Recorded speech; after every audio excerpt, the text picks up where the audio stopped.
Il arrive que les choses que nous chérissons le plus soient précisément celles qui nous brisent le cœur.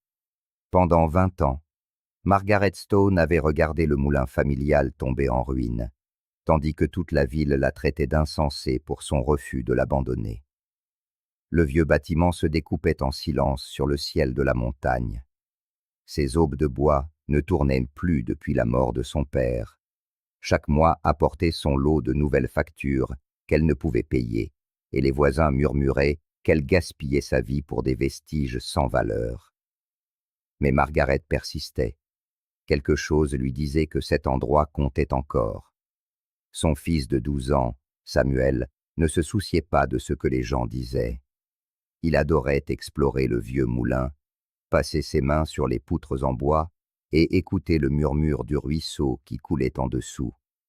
Le garçon voyait la beauté là où les autres ne voyaient que le délabrement. Il voyait des possibilités là où les autres ne voyaient que l'échec. Mais qu'est-ce que l'arrière-grand-père de Samuel avait bien pu cacher à l'intérieur de ces murs de bois? Un secret qui pourrait rendre millionnaire la famille la plus tournée en ridicule de la ville. Avant de poursuivre, dites-nous d'où vous nous écoutez. Et si cette histoire vous touche, n'oubliez pas de vous abonner, car demain, je vous réserve quelque chose de très spécial. La brume matinale flottait sur la vallée de Pine Ridge, tel un vieil ami hésitant à partir.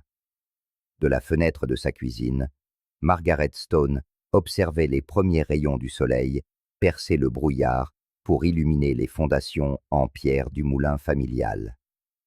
Le bâtiment usé par le temps était silencieux depuis 2 décennies, sa gigantesque roue à aubes en bois figé dans le temps, mais il dominait toujours le paysage avec une dignité obstinée qui lui rappelait son père.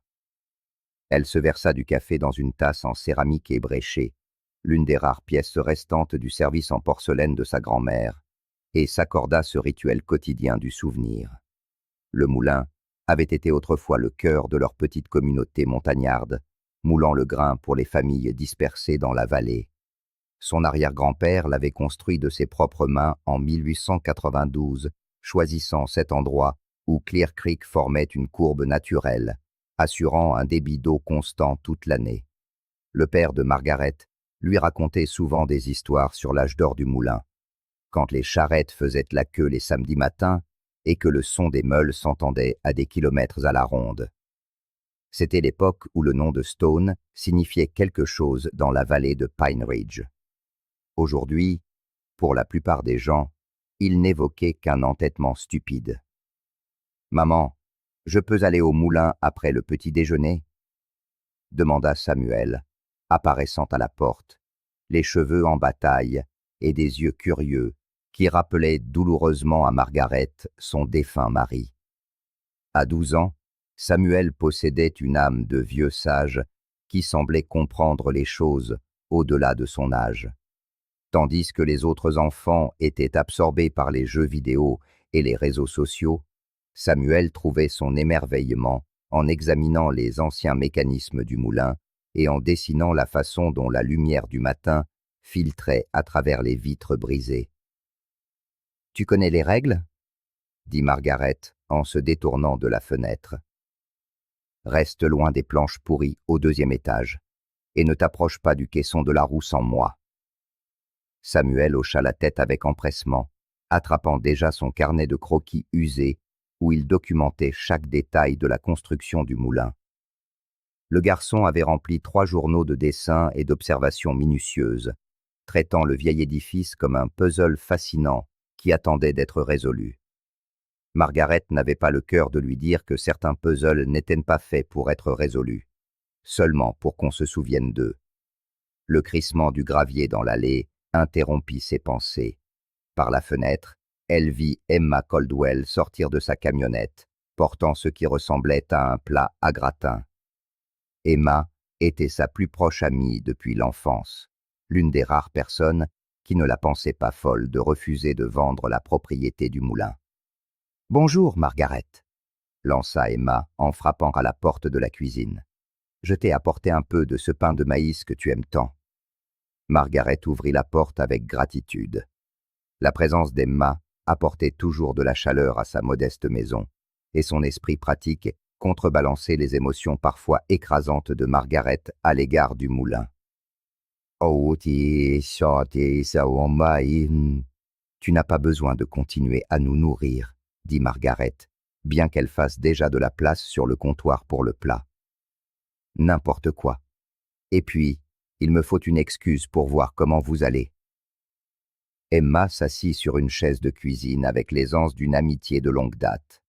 Comment ça va vraiment? Margaret jeta un coup d'œil au salon, où Samuel rangeait son carnet et ses crayons. Harrison, de la banque, a appelé hier, encore une fois. L'expression d'Emma s'assombrit. Thomas Harrison était président de la banque depuis 5 ans, depuis qu'il avait quitté la ville pour s'installer à Pine Ridge Valley. Contrairement à son prédécesseur, un homme affable qui connaissait la famille de Margaret depuis des générations, Harrison abordait chaque interaction avec une efficacité glaciale. Qu'est-ce qu'il voulait cette fois? La même chose que d'habitude. Me rappeler que les impôts fonciers sont en retard, que le moulin représente un danger, que je ne suis pas réaliste quant à sa valeur. La voix de Margaret portait la lassitude de quelqu'un qui avait eu cette conversation bien trop souvent. Il a un autre acheteur intéressé, une société de promotion immobilière de Denver. Une société de promotion? Emma fronça les sourcils. Que voudrait-il faire de la propriété du moulin?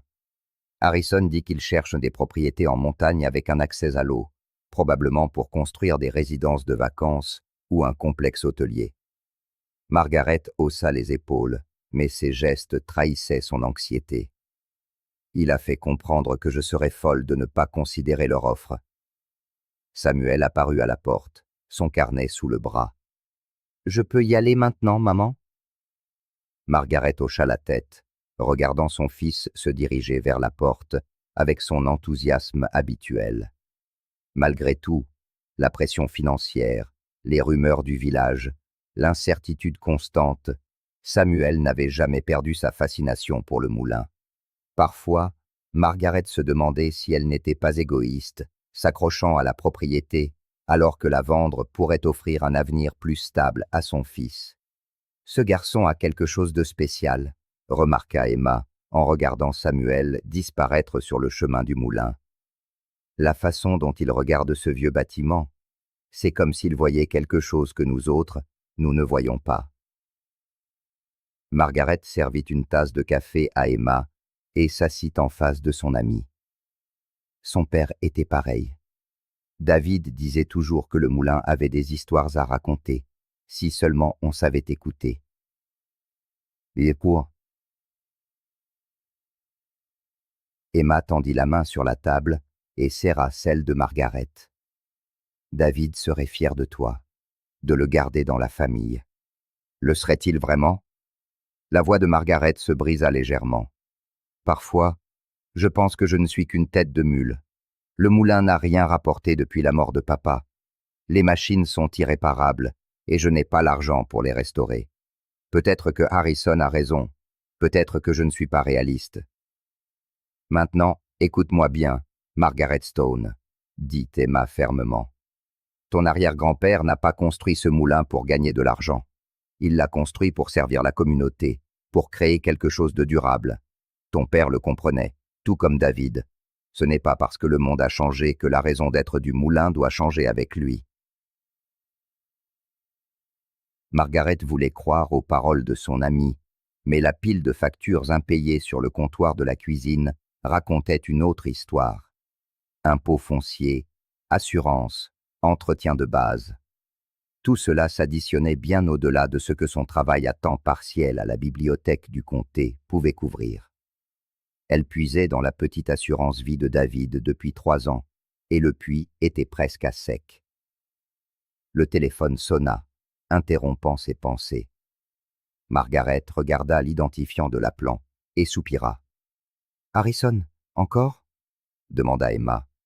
Margaret hocha la tête, laissant l'appel aller sur la messagerie vocale. Elle savait ce qu'il dirait, la même chose qu'il disait depuis des mois. La propriété était un fardeau financier. Le moulin était dangereux. L'offre de la société de promotion était généreuse et ne resterait pas sur la table éternellement. Il ne lâchera pas l'affaire, dit Margaret. Toi non plus, répondit Emma avec confiance. Tu as du sang de Stone dans les veines. Ton arrière-grand-père n'a pas cédé quand la compagnie de chemin de fer a essayé de le racheter. Ton père n'a pas baissé les bras pendant la sécheresse de 78. Et tu ne baisseras pas les bras maintenant. Margaret appréciait la foi d'Emma, mais elle ne pouvait ignorer les réalités pratiques. Samuel entrerait au lycée dans quelques années, puis à l'université, si elle y parvenait. Le garçon était intelligent, brillant même, et il méritait des opportunités au-delà de ce que Pine Ridge Valley pouvait offrir. Comment pouvait-elle justifier de conserver un moulin en ruine quand sa vente pourrait assurer son avenir? À travers la fenêtre, elle pouvait voir Samuel, assis sur les marches du moulin, dessinant quelque chose dans son carnet avec une concentration intense. Cette vision lui serra le cœur, un mélange d'amour et d'incertitude. « Emma, dit-elle doucement, et si je me trompais? Et si garder le moulin n'était que de l'égoïsme déguisé en sentimentalité ?» Son amie resta silencieuse un long moment, considérant sérieusement la question. « Margaret, je te connais depuis qu'on a l'âge de Samuel. Tu es l'une des personnes les plus altruistes que j'ai jamais rencontrées. Si tu t'accroches à ce moulin, ce n'est pas par égoïsme. C'est parce qu'au fond de toi, tu sais qu'il a encore une raison d'être. » Margaret hocha la tête, bien que le doute continuât de la ronger. Le moulin semblait avoir une raison d'être, comme s'il attendait quelque chose. Mais quoi? Et combien de temps pourrait-elle tenir tandis que les factures s'accumulaient et que la pression de Harrison s'intensifiait? Comme s'il était invoqué par ses pensées, Samuel arriva en courant du moulin, le visage rouge d'excitation, son carnet serré contre sa poitrine. « Maman! Emma! » cria-t-il en entrant dans la cuisine. « Il faut que vous voyiez ce que j'ai trouvé. » Margaret et Emma échangèrent un regard. Les découvertes de Samuel impliquaient généralement des formations rocheuses intéressantes ou des nids d'oiseaux inhabituels. Le genre de trésor qui enchante les garçons de 12 ans mais ont peu de signification pour les adultes. « Qu'est-ce que c'est, mon chéri ?» demanda Margaret, essayant de partager son enthousiasme. Samuel ouvrit son carnet et en sortit délicatement un morceau de papier plié, jauni par le temps et cassant sur les bords. C'était caché derrière une pierre descellée dans les fondations du moulin. Je dessinais la maçonnerie quand j'ai remarqué que cette pierre était différente des autres. Margaret prit le papier avec précaution, le dépliant avec soin. La calligraphie était estompée, mais lisible. C'était l'écriture caractéristique de son arrière-grand-père, qu'elle reconnaissait sur de vieilles lettres de famille. « Qu'est-ce que ça dit ?» demanda Emma en se penchant. Les mains de Margaret tremblaient légèrement, tandis qu'elle lisait les mots à voix haute. « À mes descendants qui portent le nom de Stone, ce moulin renferme plus que des souvenirs. Ce qui nourrit le corps peut aussi nourrir l'âme. Mais seuls ceux qui comprennent la véritable raison d'être du moulin découvriront le trésor inestimable. Ne cherchez pas dans les meules, mais dans ce qui se trouve sous la roue. L'eau connaît le chemin. » La cuisine devint silencieuse, à l'exception du tic-tac régulier de l'horloge murale. Margaret relut la note 2 fois, son esprit luttant pour comprendre ce qu'elle voyait.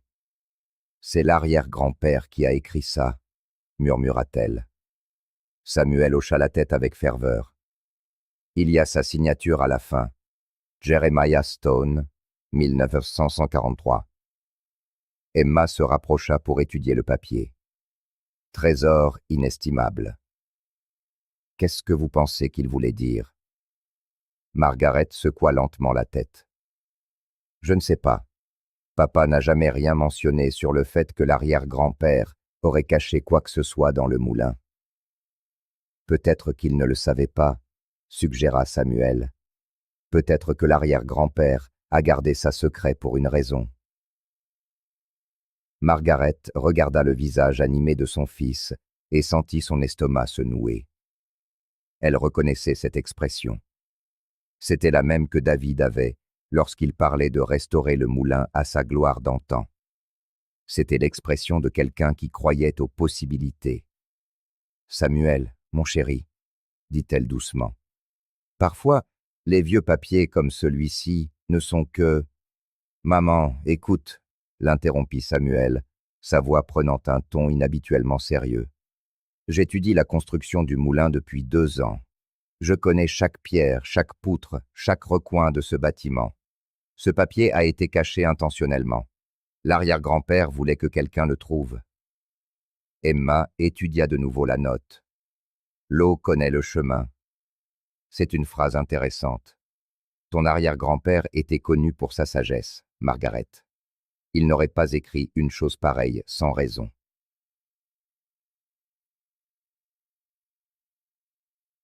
Margaret voulait rejeter la note comme une simple fantaisie romantique, mais quelque chose dans les mots de son aïeul éveilla un souvenir. Elle se rappela que son père avait mentionné que Jeremiah Stone était un homme hors du commun, réfléchi, délibéré, quelqu'un qui planifiait à l'avance. Il avait construit le moulin pour qu'il dure des générations, choisissant des matériaux et des méthodes qui allaient bien au-delà du strict nécessaire. « Qu'est-ce que tu penses qu'on devrait faire ?»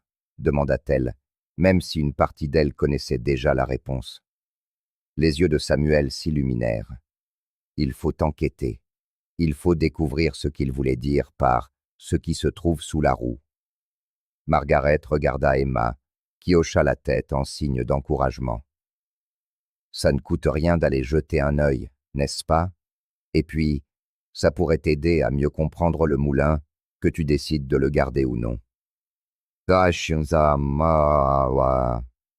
Cet après-midi-là, Margaret se retrouva près de la vieille roue à aube pour la première fois depuis des mois. Elle évitait généralement cette partie du moulin.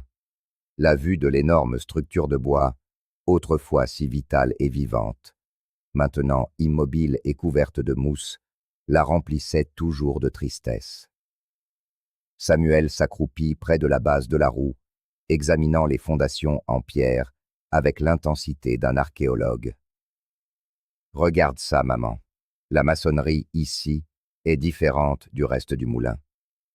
Ces pierres sont plus grandes et assemblées différemment. » Margaret s'agenouilla près de son fils, ses doigts caressant la surface usée des blocs. Il avait raison. La maçonnerie ici semblait plus élaborée, mais aussi mûrement réfléchie. « Qu'est-ce que ça peut bien vouloir dire, à ton avis ?» demanda-t-elle. Samuel consulta son carnet, feuilletant les pages remplies de croquis détaillés.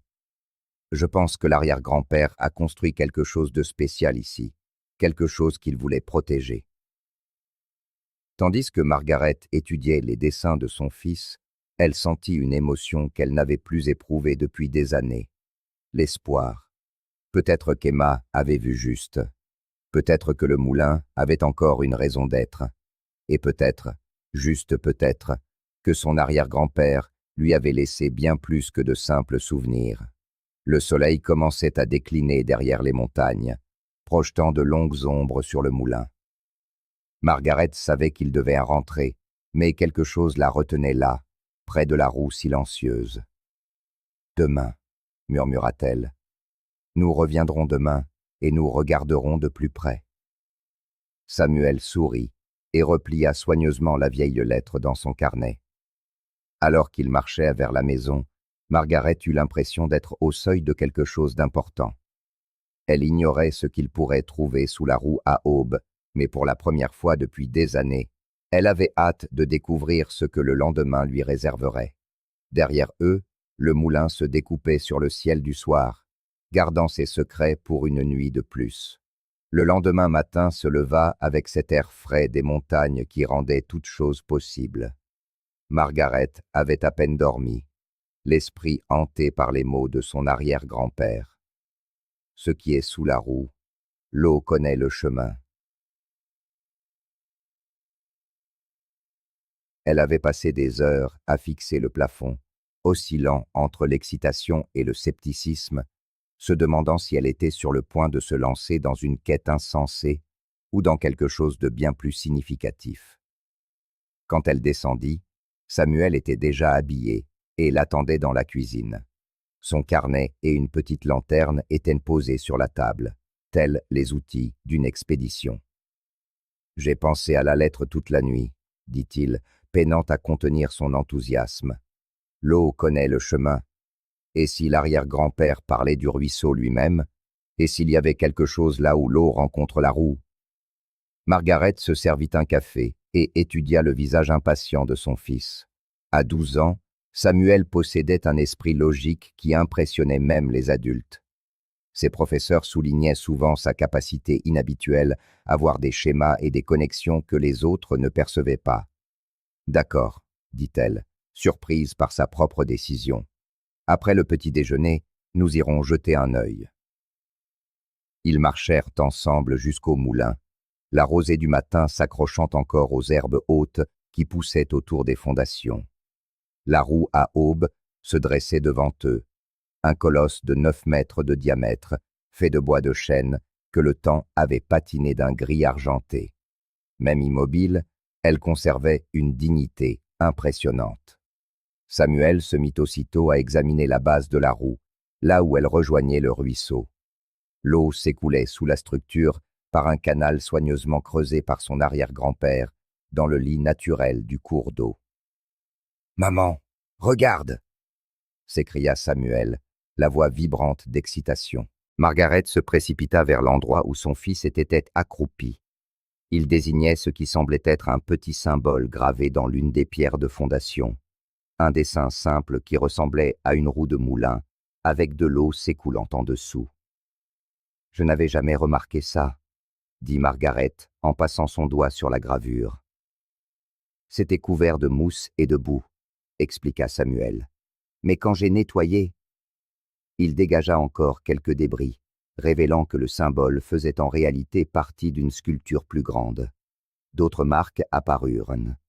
Une sorte de flèche pointant vers l'aval, et en dessous, une série de petites entailles qui pouvaient être des chiffres ou des lettres.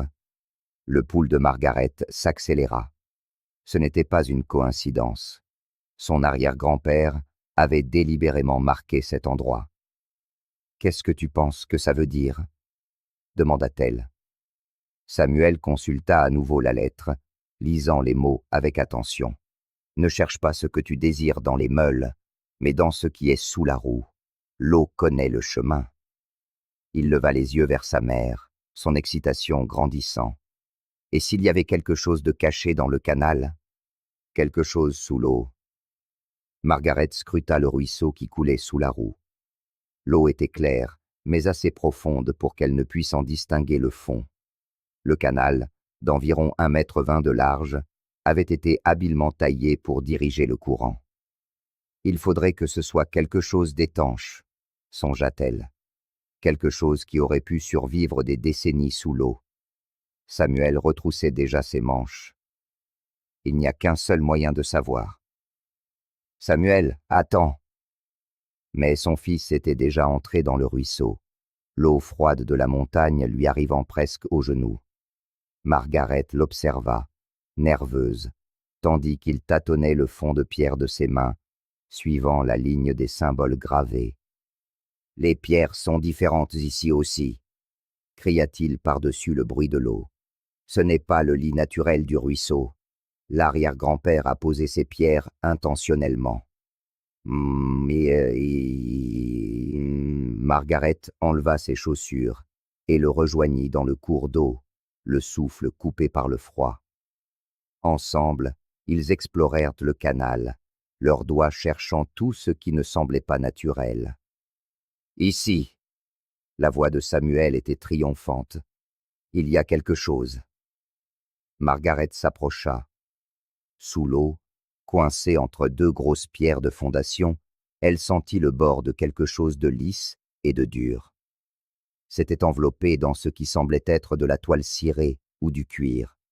En unissant leurs forces, ils parvinrent à extraire l'objet de sa cachette. C'était un paquet de la taille d'un livre, protégé par ce qui s'avéra être une sacoche en cuir huilé, qui avait préservé son contenu de décennies d'immersion. Ils sortirent du ruisseau et s'assirent sur une souche, trempés et tremblants, mais trop excités pour se soucier de leur inconfort. Margaret déballa avec précaution la sacoche, révélant une autre lettre manuscrite de son arrière-grand-père, accompagnée de ce qui ressemblait à une carte dessinée à la main. « À mes chers descendants », lut Margaret à voix haute, la voix légèrement tremblante. « Si vous avez trouvé ce message, alors vous possédez la persévérance et la sagesse que j'espérais voir couler dans le sang de notre famille. Le moulin que j'ai bâti a un but qui dépasse le simple fait de moudre du grain, bien que peu de gens connaîtront jamais sa véritable vocation. »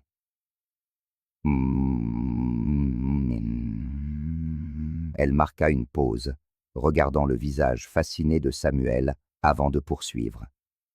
Pendant les difficultés des années 1930, j'ai découvert que notre montagne recelait plus de richesses que la plupart ne l'imaginaient. Le ruisseau qui alimente notre moulin transporte plus que de l'eau. Il charrie les preuves de gisements d'or et d'argent en amont. J'ai passé 20 ans à collecter discrètement ce que la montagne offrait, le mettant en sécurité pour le jour où notre famille en aurait besoin. Les mains de Margaret se mirent à trembler alors qu'elle lisait les lignes suivantes. Ce que j'ai caché assurera la sécurité de plusieurs générations s'il est utilisé avec sagesse, mais il doit rester secret jusqu'au moment opportun. Ne faites confiance à personne en dehors de la famille. Le véritable trésor du moulin ne se trouve pas dans une seule cache, mais dans un système que j'ai créé. Utilisez cette carte pour trouver la première. Chaque découverte vous mènera à la suivante, jusqu'à ce que vous ayez récupéré ce que j'ai rassemblé pour vous. La lettre était signée et datée. Jeremiah Stone, 15 octobre 1943. Samuel se pencha pour examiner la carte. Elle montrait un plan détaillé de la propriété du moulin, avec plusieurs points de repère et une série de symboles connectés qui menaient d'un lieu à l'autre. « Maman, » murmura Samuel. L'arrière-grand-père disait la vérité. Il y a vraiment un trésor. Margaret regarda les documents dans ses mains, l'esprit tourbillonnant. Était-ce possible? Son arrière-grand-père avait-il vraiment caché une fortune quelque part sur leur propriété?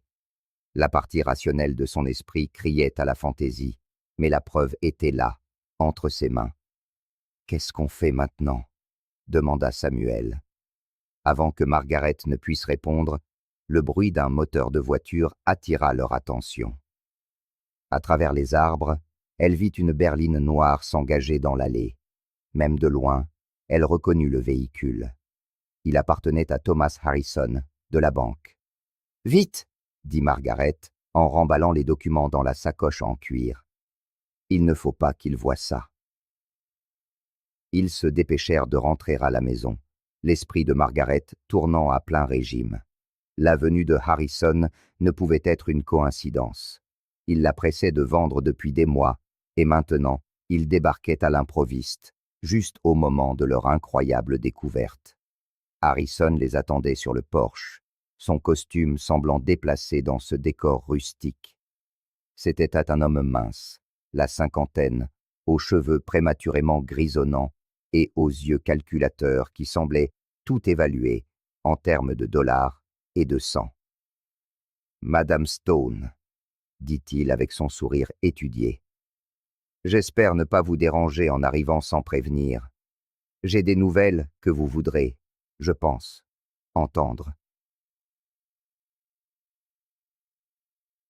Margaret se força à lui rendre son sourire tout en passant discrètement la sacoche à Samuel derrière son dos. « Bien sûr, monsieur Harrison.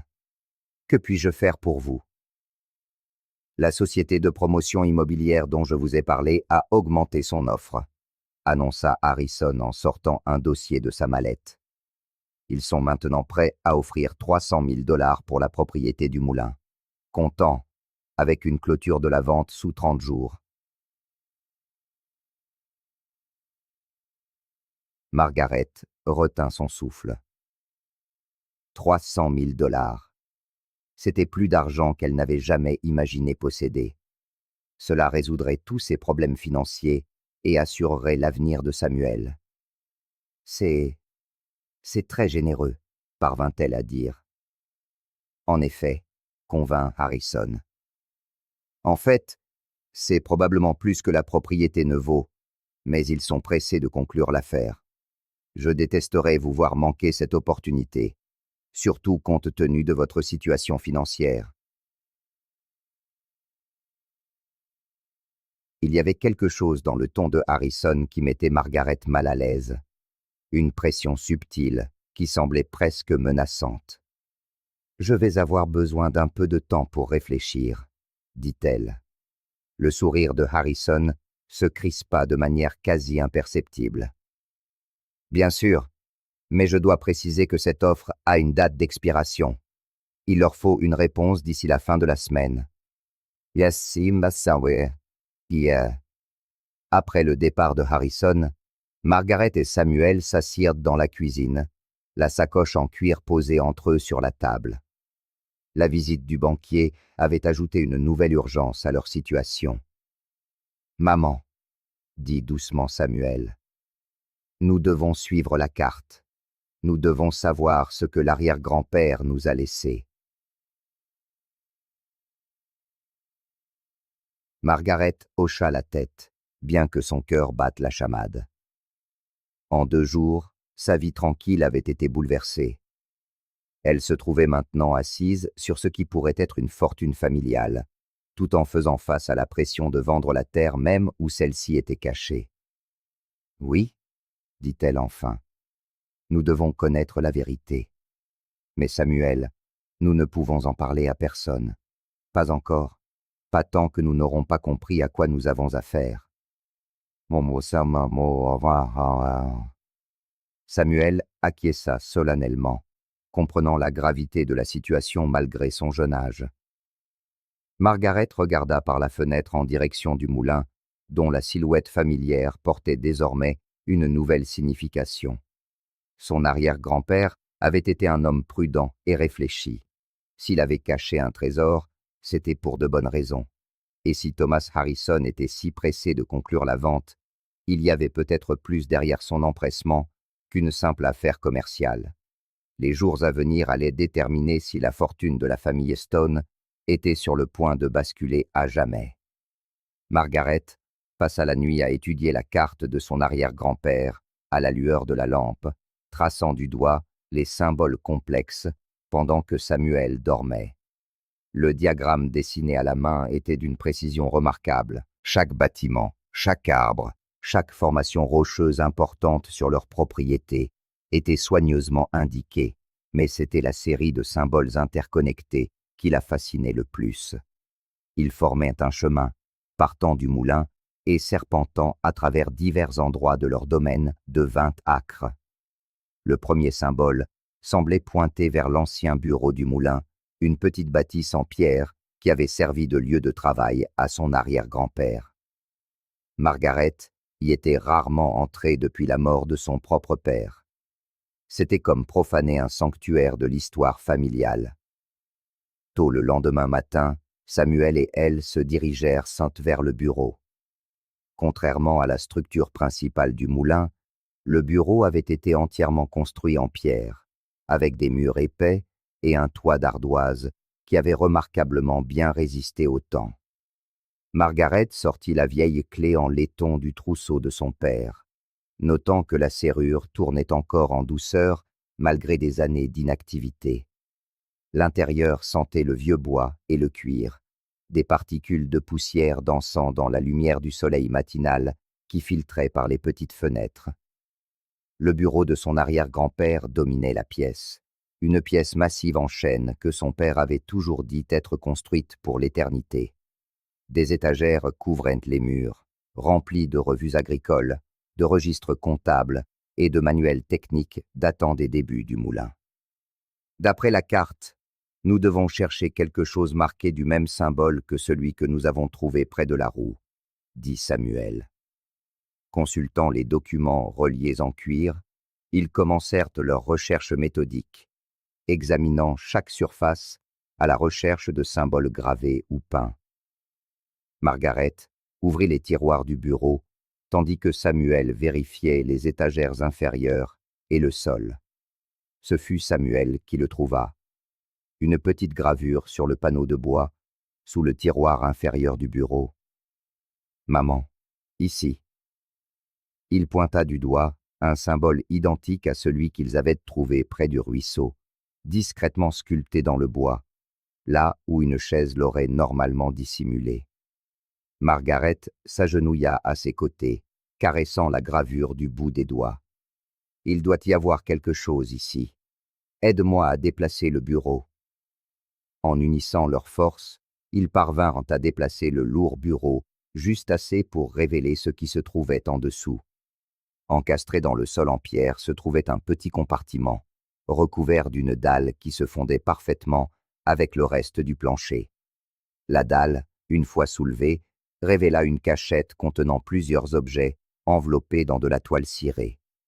Les mains de Margaret tremblaient tandis qu'elle déballait le premier paquet.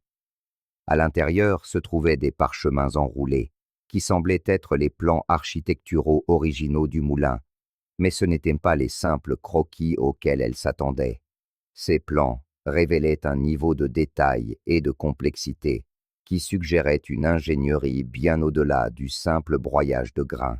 « Regarde ça, » dit Samuel, étalant les plans sur le bureau. « Il montre des chambres et des passages secrets dont j'ignorais totalement l'existence. » Il était... Margaret étudia les plans avec un étonnement croissant. Ils révélaient que le moulin contenait plusieurs espaces cachés, des chambres intégrées dans les murs, des passages reliant différents niveaux, et, plus intrigant encore, ce qui semblait être une zone de stockage souterraine sous le sol principal de mouture. « Mon arrière-grand-père a conçu cet endroit comme une forteresse, » murmura Margaret. « Mais pourquoi ?» Samuel suivit du doigt les plans, parcourant une série de lignes pointillées qui semblaient indiquer des passages secrets. Peut-être qu'il avait besoin de garder des choses secrètes. Peut-être que pendant la dépression, les gens ne pouvaient pas faire confiance aux banques, ni même à leurs voisins. Le second paquet contenait un journal détaillé, écrit de la main méthodique de son arrière-grand-père. Margaret l'ouvrit avec précaution, lisant la première entrée, datée du 3 septembre 1933. « Les prix de l'or ont encore augmenté », lut-elle à haute voix. Les politiques monétaires du gouvernement ont créé des opportunités pour ceux qui sont assez sages pour les reconnaître. Le ruisseau continue de produire de modestes quantités de couleurs, et j'ai identifié plusieurs sites prometteurs en amont. Anna s'inquiète de mon secret, mais les temps sont dangereux pour un homme de ressources. Margaret tourna plusieurs pages, chaque entrée documentant l'accumulation méticuleuse de métaux précieux par son arrière-grand-père. Il avait manifestement collectionné de l'or et de l'argent pendant des années, utilisant une connaissance de la géologie locale et des schémas des cours d'eau que peu d'autres possédaient. Il faisait de l'extraction minière, dit Samuel avec enthousiasme. Arrière-grand-père extrayait secrètement de l'or et de l'argent de notre propriété. Et les entrées du journal brossaient le portrait d'un homme qui comprenait que l'incertitude économique exigeait de la préparation. Jeremiah Stone avait vu les banques s'effondrer pendant la dépression et avait décidé de créer sa propre forme de sécurité. Mais au lieu de simplement amasser de l'argent, il s'était tourné vers les métaux précieux et les avait cachés en utilisant les espaces secrets complexes du moulin. « Écoutez cette note, » dit Margaret, trouvant un passage daté d'octobre 1943. « J'ai achevé la dernière cachette. Le système est maintenant prêt à subvenir aux besoins de mes descendants quand ils en auront besoin. Chaque site contient assez pour assurer le confort, mais la véritable richesse réside dans l'ensemble accumulé. Je prie pour que ma famille soit digne de cette confiance. » Un coup frappé à la porte du bureau les fit sursauter tous les deux. Margaret rassembla rapidement les documents tandis que Samuel jetait un œil par la fenêtre. « C'est Emma, » annonça-t-il, soulagé. Margaret ouvrit la porte et trouva son amie, un thermos à la main et l'air inquiet. « Je vous ai vu arriver tôt et je me suis dit que vous auriez peut-être besoin de café, » dit Emma. « Tout va bien. On dirait que vous avez vu un fantôme. » Margaret jeta un regard à Samuel, qui hocha légèrement la tête. Ils avaient convenu la veille qu'Emma pourrait, si nécessaire, garder leur secret. « Emma, » commença Margaret prudemment, « que sais-tu des affaires de mon arrière-grand-père pendant la dépression ?» Emma entra et posa le thermos sur la table. « Jeremiah Stone. Eh bien, je sais qu'il était l'une des rares personnes de la vallée à avoir traversé les temps difficiles sans trop de problèmes. Ma grand-mère disait qu'il avait un don pour gagner de l'argent quand les autres en perdaient. Est-ce que quelqu'un a déjà soupçonné qu'il était impliqué dans l'extraction minière ?» Emma haussa les sourcils. « L'extraction minière? Pas que je sache, non. Maintenant que tu en parles, il passait beaucoup de temps dans les montagnes. Les gens pensaient qu'il chassait ou qu'il s'occupait du bétail. » Mais elle fit une pause, étudiant le visage de Margaret. « Pourquoi demandes-tu ça ?» Margaret prit une décision. « Parce que nous avons trouvé ça. » Elle montra à Emma le journal et les plans, observant l'expression de son amie passer de la curiosité à l'étonnement à mesure qu'elle comprenait ce qu'elle voyait. « Mon Dieu, » murmura Emma. « Tu es en train de me dire que Jeremiah Stone extrayait secrètement des métaux précieux? Moi. » On dirait bien, dit Margaret. Et d'après ce journal, il en a caché des quantités substantielles sur toute la propriété.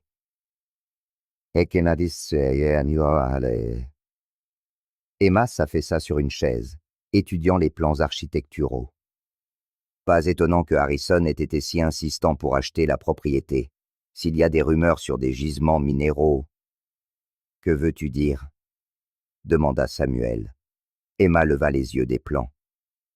Thomas Harrison n'a pas grandi ici comme nous. Il est arrivé de Denver il y a 5 ans. Les gens pensaient qu'il voulait travailler dans une banque de petite ville, mais peut-être avait-il d'autres raisons de s'installer dans la vallée de Pine Ridge.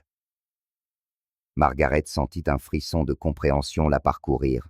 « Tu penses qu'il sait quelque chose sur le potentiel minier? Je trouve très pratique qu'un banquier de la ville s'intéresse soudainement à une propriété rurale qui n'est censée avoir qu'une valeur sentimentale. » Question c'est... Oh, ouais. Samuel étudiait le journal pendant que les adultes parlaient. « Maman, regarde cette note de 1942. Arrière-grand-père mentionne des visiteurs qui posent des questions sur les moulins, les droits sur l'eau et les concessions minières. » Margaret lut le passage que Samuel indiquait. Son arrière-grand-père avait écrit sur des étrangers de compagnies minières qu'il avait approchés pour acheter les droits miniers de sa propriété. Il avait refusé toutes les offres, mais les entrées du journal suggéraient qu'il était devenu de plus en plus prudent pour protéger ses opérations secrètes. L'intérêt extérieur l'inquiétait. Margaret réalisa que c'était pour cela qu'il avait créé un système de dissimulation si élaboré, même à l'époque. Emma se leva, le visage déterminé. « Margaret, tu dois être très prudente. S'il y a vraiment un trésor caché sur cette propriété et que Harrison le soupçonne, tu pourrais être en plus grand danger que tu ne l'imagines. » Margaret hocha la tête, comprenant la gravité de la situation. Ils n'avaient plus seulement affaire à une histoire de famille. Ils étaient potentiellement assis sur des actifs de valeur que d'autres seraient prêts à presque tout pour obtenir. « Nous devons découvrir exactement ce que l'arrière-grand-père nous a laissé, » dit Margaret. « Mais nous devons le faire discrètement et rapidement. » Samuel plia soigneusement les plans. D'après la carte, le prochain site se trouve dans le bâtiment principal du moulin. Il devrait y avoir une chambre cachée derrière les meules principales.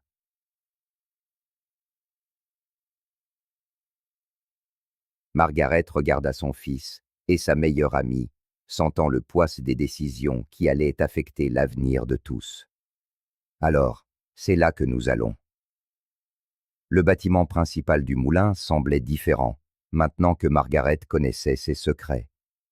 Ce qui semblait autrefois une simple structure pour moudre du grain se révélait maintenant être un labyrinthe élaboré de dessins cachés. Elle et Samuel se tenaient devant les énormes meules, étudiant les plans à la lueur d'une lampe de poche dans l'intérieur sombre. Selon les plans, une chambre était dissimulée derrière la meule S, accessible par un mécanisme intégré dans la fondation en pierre. Samuel passa ses mains sur les énormes pierres circulaires, cherchant tout ce qui pourrait servir de déclencheur. « Les plans montrent quelque chose ici, » dit-il en désignant une section du dessin. Une sorte de mécanisme rotatif.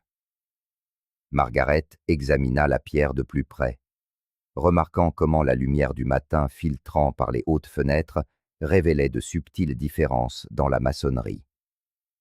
Une section semblait avoir été construite différemment du reste, assemblée avec des pierres plus petites, formant un motif presque décoratif. « Essaie de pousser sur différentes pierres, » suggéra Margaret.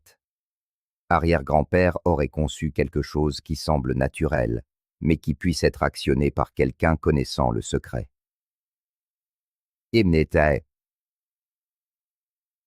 Samuel se mit à presser systématiquement chaque pierre du motif distinct. À sa 7e tentative, ils entendirent un léger bruit de frottement et une section du mur pivota vers l'intérieur sur des charnières cachées. « Ça a marché !» s'exclama Samuel, sa voix résonnant dans l'espace soudainement révélé. Margaret dirigea sa lampe de poche vers l'ouverture, révélant une chambre étroite d'environ 2 mètres de profondeur et 1,20 m de large. L'espace contenait plusieurs caisses en bois et ce qui semblait être d'autres documents enveloppés dans des couvertures de protection. Ils sortirent les caisses à la lumière du jour, le cœur de Margaret battant d'excitation. La première caisse était plus lourde que prévu, et lorsque Samuel en souleva le couvercle, ils restèrent tous deux bouche bée. Nichés dans des compartiments soigneusement organisés, se trouvaient des équipements miniers anciens, une bâtée, de petites pioches, des pelles, et ce qui ressemblait à un kit d'amalgamation au mercure. Mais ce fut la collection de petits flacons en verre qui attira l'attention de Margaret. Chaque flacon contenait ce qui semblait être des paillettes d'or et des particules d'argent, soigneusement étiquetées avec des dates et des lieux. Arrière-grand-père faisait vraiment de l'extraction minière, dit Samuel, tenant l'un des flacons à la lumière.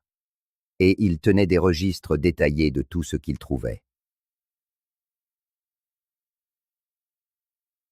La deuxième caisse contenait d'autres outils miniers, mais il s'agissait d'instruments spécialisés qui révélaient une profonde connaissance géologique. Margaret reconnut une boussole, du matériel d'arpentage et ce qui semblait être des outils d'analyse de roches. Son arrière-grand-père ne se contentait pas de chercher de l'or de manière occasionnelle. Il menait des opérations minières systématiques. « Regarde ça !» dit Samuel en déballant l'un des paquets de documents. C'est une carte de toute la région montagneuse, avec les gisements minéraux marqués. Margaret étudia la carte avec un étonnement croissant. Jeremiah Stone avait identifié des dizaines de sites potentiels dans toute la région de la vallée de Pine Ridge, avec des notes détaillées sur la composition du sol, les schémas d'écoulement de l'eau et l'accessibilité saisonnière. La carte montrait un niveau d'expertise géologique qui rivalisait avec celui des opérations minières professionnelles. D'après ces notes, dit Margaret en lisant un document joint, il croyait qu'une importante veine d'argent traversait notre propriété et s'étendait jusqu'à la forêt nationale. Samuel suivit du doigt la veine marquée. S'il avait raison, cela expliquerait pourquoi la société de développement est si intéressée par l'achat de nos terres. Les implications frappèrent Margaret comme un coup de poing. Si Harrison et sa société connaissaient ce potentiel minéral, ils n'achetaient pas seulement des terres pour des maisons de vacances. Ils se positionnaient pour exploiter de précieux droits miniers. « Nous devons comprendre à quoi nous avons vraiment affaire, » dit Margaret. Ces outils et ces échantillons prouvent qu'arrière-grand-père trouvait des métaux précieux. Mais combien en a-t-il réellement accumulé? Samuel consultait déjà la carte au trésor trouvée près du ruisseau. D'après ceci, il y a 6 autres sites marqués sur notre propriété. L'équipement minier n'est peut-être qu'un début. Margaret ressentit un mélange d'excitation et de peur. Chaque découverte semblait augmenter à la fois leur richesse potentielle et le danger. Si des gisements minéraux de valeur se trouvaient sur leur terre, vendre à la société de Harrison signifierait renoncer à une fortune. Nous avons besoin de l'aide d'un expert, réalisa Margaret. Quelqu'un qui peut nous dire ce que nous voyons vraiment. Et le docteur Wells, suggéra Samuel. Elle connaît toute l'histoire locale. Peut-être qu'elle sait quelque chose sur les activités d'arrière-grand-père. Le docteur Patricia Wells vivait dans une modeste maison près du centre-ville, entourée de jardins qui reflétaient son amour pour la flore locale. Margaret la connaissait depuis des années comme l'historienne non officielle de la vallée et une professeure de géologie à la retraite. Si quelqu'un pouvait fournir un contexte à leur découverte, c'était bien elle. Ils la trouvèrent en train de s'occuper de son jardin d'herbes aromatiques, ses cheveux gris couverts par un chapeau de soleil usé. Le docteur Wells avait plus de 70 ans, mais elle possédait l'énergie et la curiosité de quelqu'un de 2 fois plus jeune. « Margaret, Samuel », les salua-t-elle chaleureusement. « Qu'est-ce qui vous amène par une si belle matinée ?» Margaret regarda autour d'elle pour s'assurer qu'ils n'étaient pas observés, puis expliqua soigneusement leur découverte. Le docteur Wells écouta avec une fascination croissante, posant parfois des questions qui révélaient sa profonde connaissance de la géologie et de l'histoire locale. « Votre arrière-grand-père était un homme remarquable, » dit le docteur Wells quand Margaret eut fini. « J'ai toujours soupçonné qu'il en savait plus sur cette montagne qu'il ne le laissait paraître. Et saviez-vous qu'il était mineur ?» demanda Samuel. Le docteur Wells eut un sourire mystérieux. « J'avais mes soupçons. Jeremiah Stone était l'une des rares personnes de la vallée qui semblait vraiment indifférente à la dépression, et il avait un intérêt inhabituel pour les relevés géologiques pour quelqu'un qui était censé ne cultiver que des céréales. » Elle les conduisit dans son bureau, sortant plusieurs livres épais et des cartes géologiques. La vallée de Pine Ridge repose sur certaines des formations minérales les plus intéressantes de cette partie du Colorado. La plupart des gens ne le réalisent pas parce que les preuves visibles sont subtiles, mais il y a certainement des gisements de métaux précieux dans toute cette région. Le docteur Wells déplia une carte de relevé géologique professionnel, pointant plusieurs zones marquées. Et vous voyez ces formations. Elles indiquent des gisements potentiels d'argent et d'or. Le domaine de votre famille est situé au beau milieu de ce qui pourrait bien être une zone minière d'une grande richesse. Margaret étudia la carte, observant comment les formations indiquées coïncidaient avec les notes manuscrites de son arrière-grand-père. Alors, il avait raison sur le potentiel minéral? Plus que raison, confirma la docteur Wells.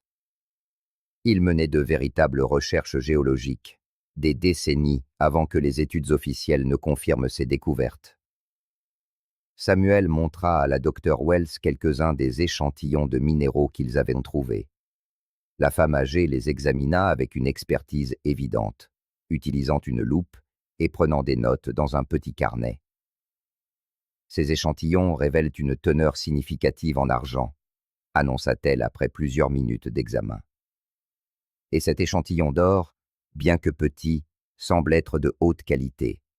Votre arrière-grand-père savait définitivement ce qu'il faisait. Margaret ressentit une vague de triomphe mêlée d'inquiétude. Docteur Wells, si notre propriété contient réellement des minéraux de valeur, que devrions-nous faire? L'expression de la vieille dame devint sérieuse. Cela dépend de plusieurs facteurs. Possédez-vous légalement les droits miniers? Êtes-vous prêt à affronter les complexités juridiques et pratiques des opérations minières.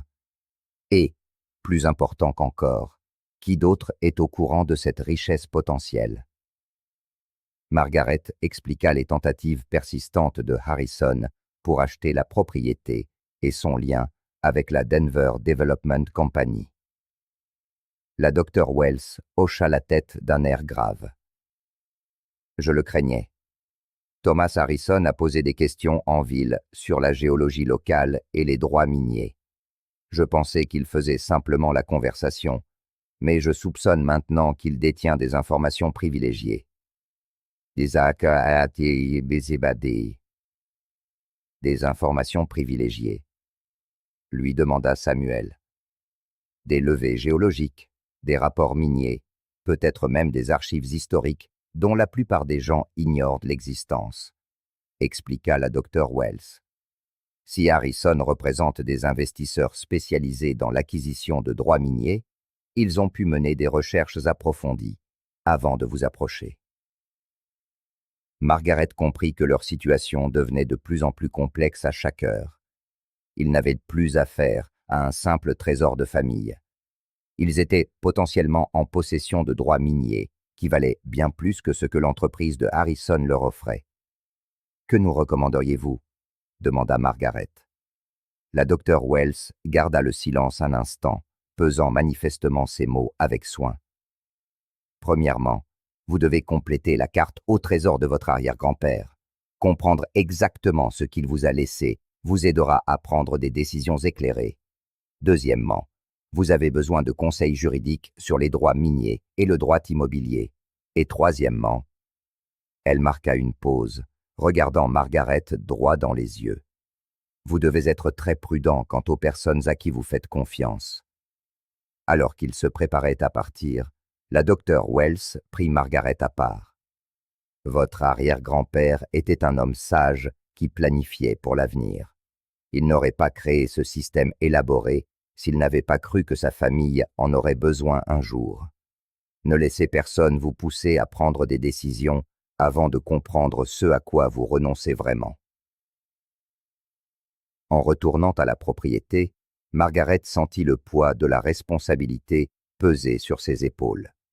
L'enthousiasme de Samuel était contagieux, mais elle ne pouvait ignorer les dangers potentiels auxquels ils faisaient face. Si leur terre contenait réellement de précieux gisements minéraux, et si Harrison se doutait de sa valeur, il devait agir vite et avec prudence. « Demain, dit-elle à Samuel, nous suivrons la carte jusqu'au prochain emplacement. Mais à partir de maintenant, nous ne dirons à personne ce que nous trouverons. À personne. » Qui sommes? Samuel hocha la tête solennellement, comprenant que leur chasse au trésor s'était transformée en quelque chose de bien plus sérieux qu'il ne l'avait imaginé. Ce soir-là, Margaret s'assit à la table de la cuisine avec une tasse de thé, étudiant le grand livre codé qu'ils avaient découvert dans la chambre secrète du moulin. Les pages étaient remplies de l'écriture soignée de son arrière-grand-père, mais les entrées étaient rédigées dans un système de chiffres et de symboles qui se dérobait à toute interprétation aisée. Samuel était déjà parti se coucher, épuisé par les découvertes de la journée, mais Margaret se sentait trop survoltée pour dormir. Le livre de compte documentait clairement des transactions financières, mais les montants étaient enregistrés dans un code qui protégeait l'information des regards indiscrets. Elle avait toujours su que son arrière-grand-père était un homme méthodique, mais la complexité de son système de registre révélait un niveau de prudence qui reflétait les temps dangereux qu'il avait vécus. Pendant la dépression, un homme avec une fortune cachée devait être extrêmement prudent pour protéger ses secrets. Margaret fit glisser son doigt sur une page, observant les motifs récurrents. Certains symboles apparaissaient fréquemment, souvent suivis de chiffres qui pourraient représenter des dates, des quantités ou des lieux. Si elle parvenait à déchiffrer le code, elle pourrait peut-être comprendre l'étendue de ce que Jeremiah Stone avait accumulé. On frappa doucement à la porte de la cuisine, interrompant sa concentration. Margaret jeta un coup d'œil à l'horloge. Presque 22 heures, une heure inhabituelle pour des visites à Pine Ridge Valley. Elle s'approcha de la porte avec précaution, regardant par la fenêtre pour voir Emma sur le perron. « Désolée de te déranger si tard, » dit Emma lorsque Margaret ouvrit la porte, « mais je n'arrêtais pas de penser à ce que tu m'as montré aujourd'hui. Je me suis souvenu de quelque chose qui pourrait être important. » Margaret fit entrer son amie, reconnaissante de sa compagnie, et curieuse de ce dont Emma s'était souvenue. « Après ton départ cet après-midi, j'ai appelé ma grand-mère, » expliqua Emma en s'asseyant sur une chaise de la cuisine. Elle a 93 ans maintenant, mais sa mémoire des vieux jours est encore bonne. Je lui ai posé des questions sur Jeremiah Stone et ses activités pendant la dépression. Margaret servit une tasse de thé à Emma et attendit qu'elle continue. Grand-mère m'a raconté quelque chose d'intéressant. Elle se souvient que ton arrière-grand-père avait l'habitude de disparaître pendant des jours, soi-disant pour vérifier le bétail dans les hauts pâturages. Mais il n'emmenait jamais ni cheval ni mulet de bas. Il montait simplement dans les montagnes avec un petit sac à dos et sa canne. C'est plutôt inhabituel pour aller voir le bétail, convint Margaret. Mais voici la partie vraiment intéressante, poursuivit Emma. Grand-mère a dit qu'il revenait toujours avec un sac à dos plus lourd qu'au départ.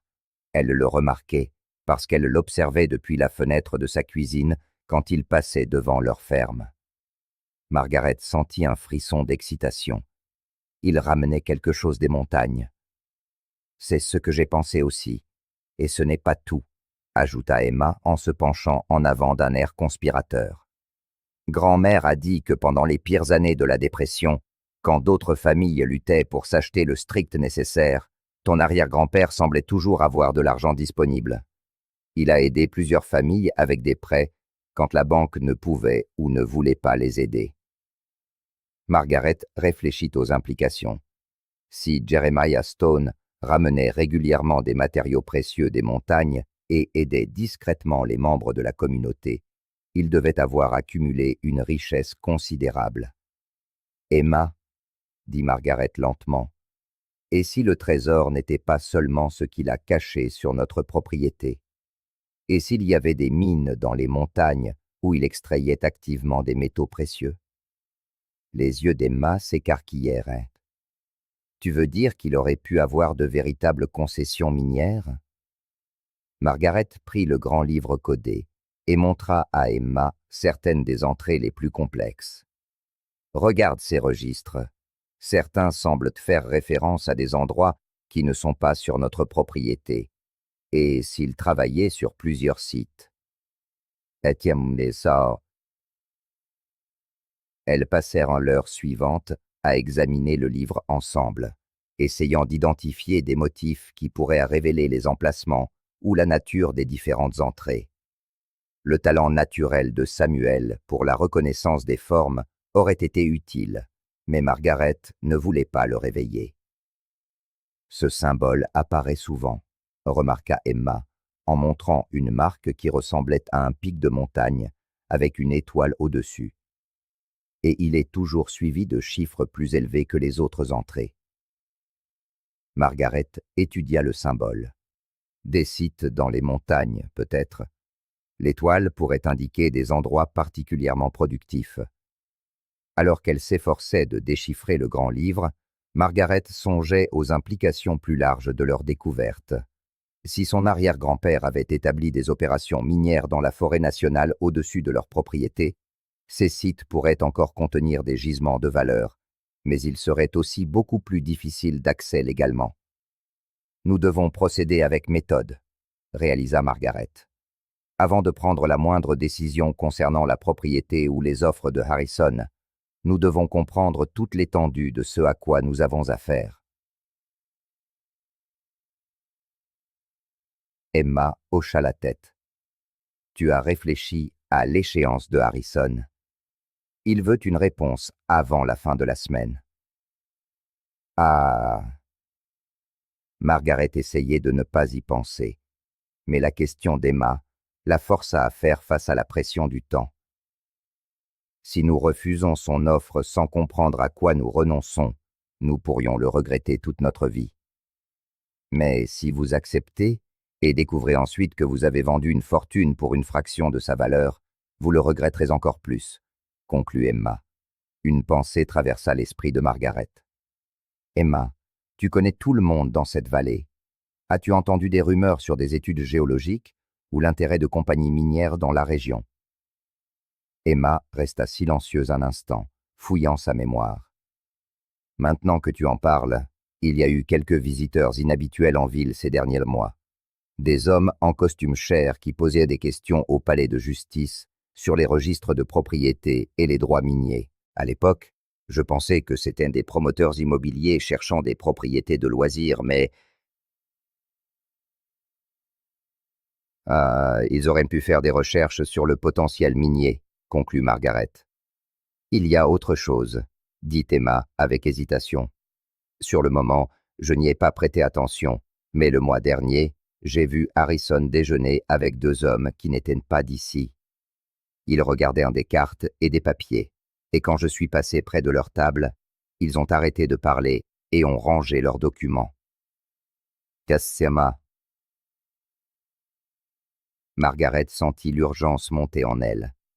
Si Harrison travaillait avec des investisseurs extérieurs qui avaient étudié le potentiel minéral de la région, ils opéraient avec bien plus d'informations qu'elle n'en possédait. Le grand livre codé pouvait être la clé pour comprendre ce que sa famille possédait réellement, mais le temps lui manquait pour le déchiffrer. Demain matin, décida Margaret, Samuel et moi continuerons à suivre la carte de mon arrière-grand-père.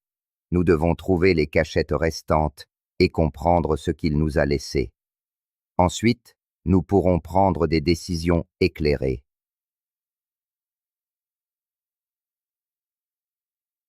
Emma tendit la main sur la table et serra celle de Margaret. Quelle que soit ta décision, tu ne seras pas seule. J'aiderai comme je le pourrai. Après le départ d'Emma, Margaret se replongea dans le grand livre avec une détermination renouvelée. Elle travailla bien après minuit, prenant des notes et essayant différentes approches pour déchiffrer le code. Quand elle alla enfin se coucher, elle avait identifié plusieurs motifs récurrents qui pouvaient représenter des lieux, des dates ou des quantités.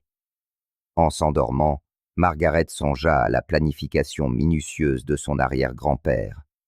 Jeremiah Stone avait créé ce système élaboré non seulement pour cacher sa richesse, mais aussi pour s'assurer que ses descendants disposeraient des informations nécessaires pour prendre des décisions judicieuses. Elle commençait à comprendre que le vrai trésor n'était pas seulement l'or et l'argent, mais la connaissance et la préparation. Le lendemain apporterait de nouvelles découvertes, mais Margaret était de plus en plus convaincue que l'avenir de sa famille ne résidait pas dans la vente à l'entreprise de Harrison, mais dans la compréhension et la revendication de leur véritable héritage. Margaret se réveilla et trouva Samuel déjà dans la cuisine. Le grand livre codé était ouvert devant lui, à côté de son carnet et de plusieurs crayons. Le garçon avait toujours été matinal, mais ce matin-là, son intensité suggérait qu'il travaillait depuis un certain temps déjà. « Je crois que j'ai percé une partie du code », annonça Samuel, sans lever les yeux de son travail. Margaret se servit un café et s'assit à côté de son fils, impressionné par son approche systématique. Samuel avait créé des graphiques montrant la fréquence des différents symboles et avait commencé à tester divers schémas de substitution. « Regarde ça », dit Samuel en montrant une série d'entrées de 1934. Ces symboles-ci apparaissent toutes les quelques semaines, toujours suivis du même type de chiffres. Je pense qu'ils représentent des voyages réguliers vers les mêmes endroits. Margaret étudia l'analyse de Samuel. Son fils avait identifié des schémas qui avaient échappé à son esprit fatigué la veille. La régularité de certaines entrées suggérait des activités routinières, peut-être des visites régulières à des sites miniers établis. Et ici, continua Samuel, passant à une section ultérieure du livre, les entrées changent en 1940. Les valeurs deviennent plus grandes et de nouveaux symboles apparaissent. Je pense que l'arrière-grand-père a étendu ses opérations pendant les années de guerre. Margaret réalisa que le talent naturel de Samuel pour les énigmes et les motifs le rendait bien plus apte qu'elle à déchiffrer le grand livre. Que penses-tu que les valeurs plus élevées représentent? Peut-être qu'il a trouvé des gisements plus riches, suggéra Samuel. Ou peut-être que les prix des métaux précieux ont augmenté pendant la guerre, ce qui rendait les mêmes quantités plus précieuses. Le raisonnement logique de Samuel impressionna une fois de plus Margaret. À 12 ans, son fils possédait des compétences analytiques que beaucoup d'adultes envieraient. D'après la carte au trésor, dit Samuel en consultant les documents de la première cachette, notre prochain emplacement devrait être dans les fondations de l'ancienne grange. On va voir?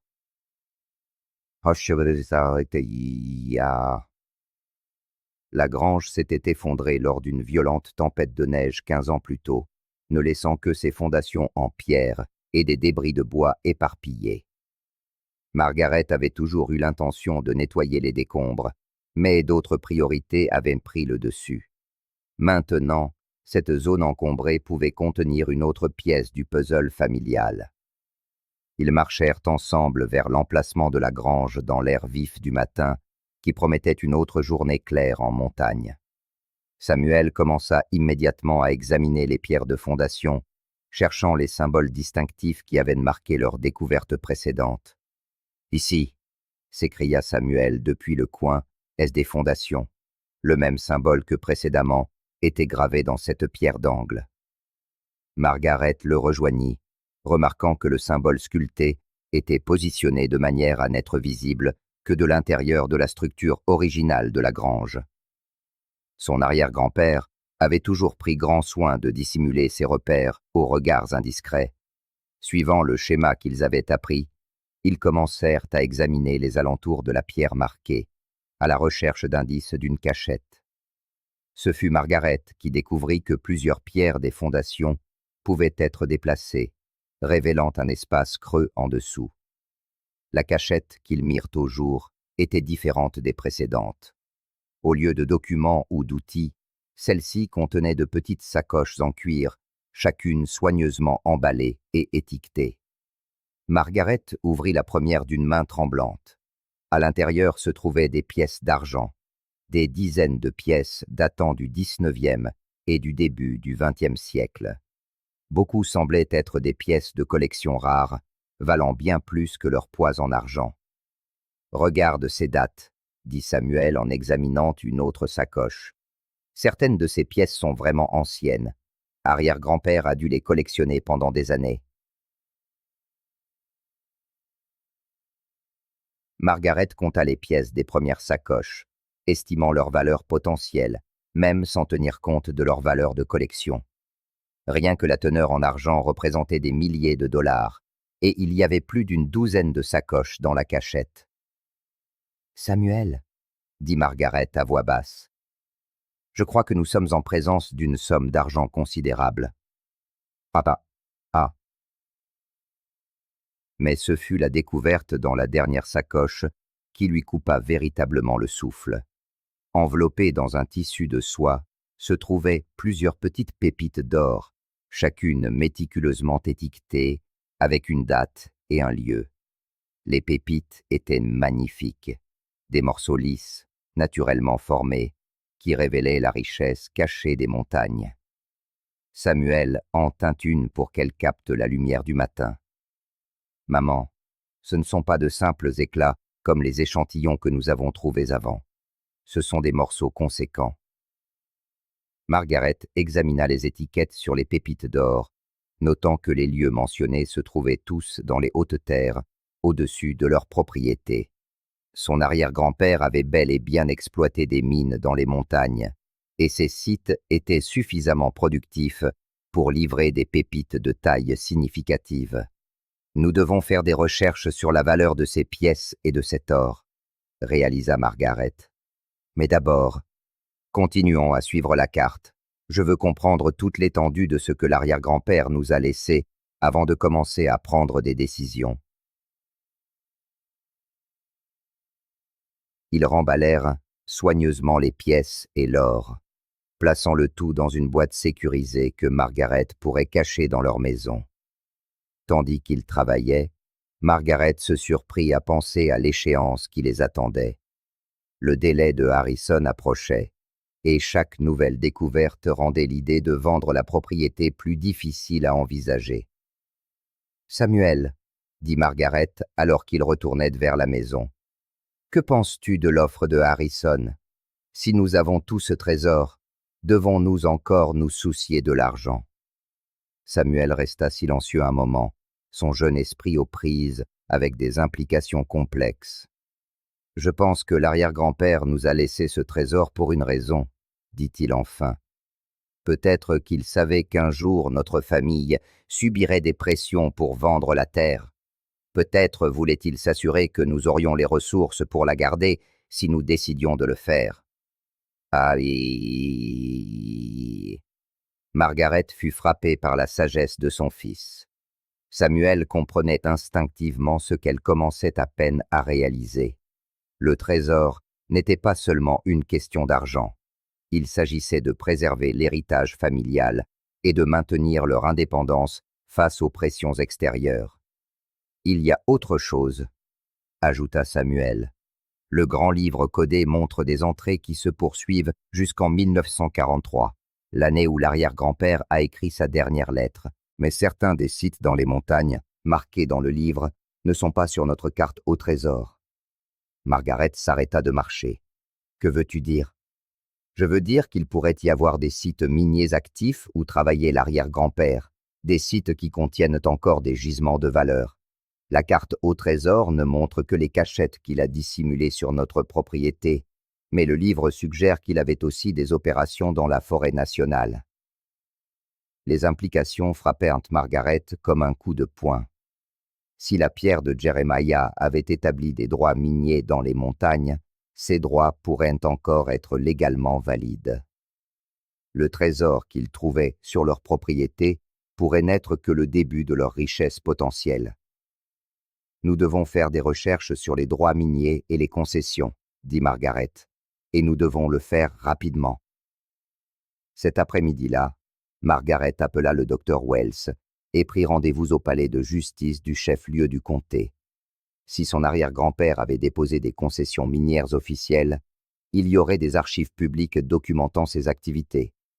Alors qu'il se préparait pour le voyage en ville, Margaret sentit le poids des décisions qui affecteraient non seulement son avenir et celui de Samuel, mais potentiellement l'avenir de Pine Ridge Valley elle-même.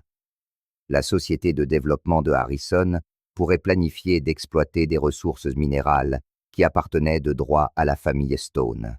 Le grand livre codé et les trésors cachés qui s'accumulaient révélaient une vérité qui changeait tout. Son arrière-grand-père n'avait pas été un simple meunier, collectionnant les métaux précieux en guise de passe-temps.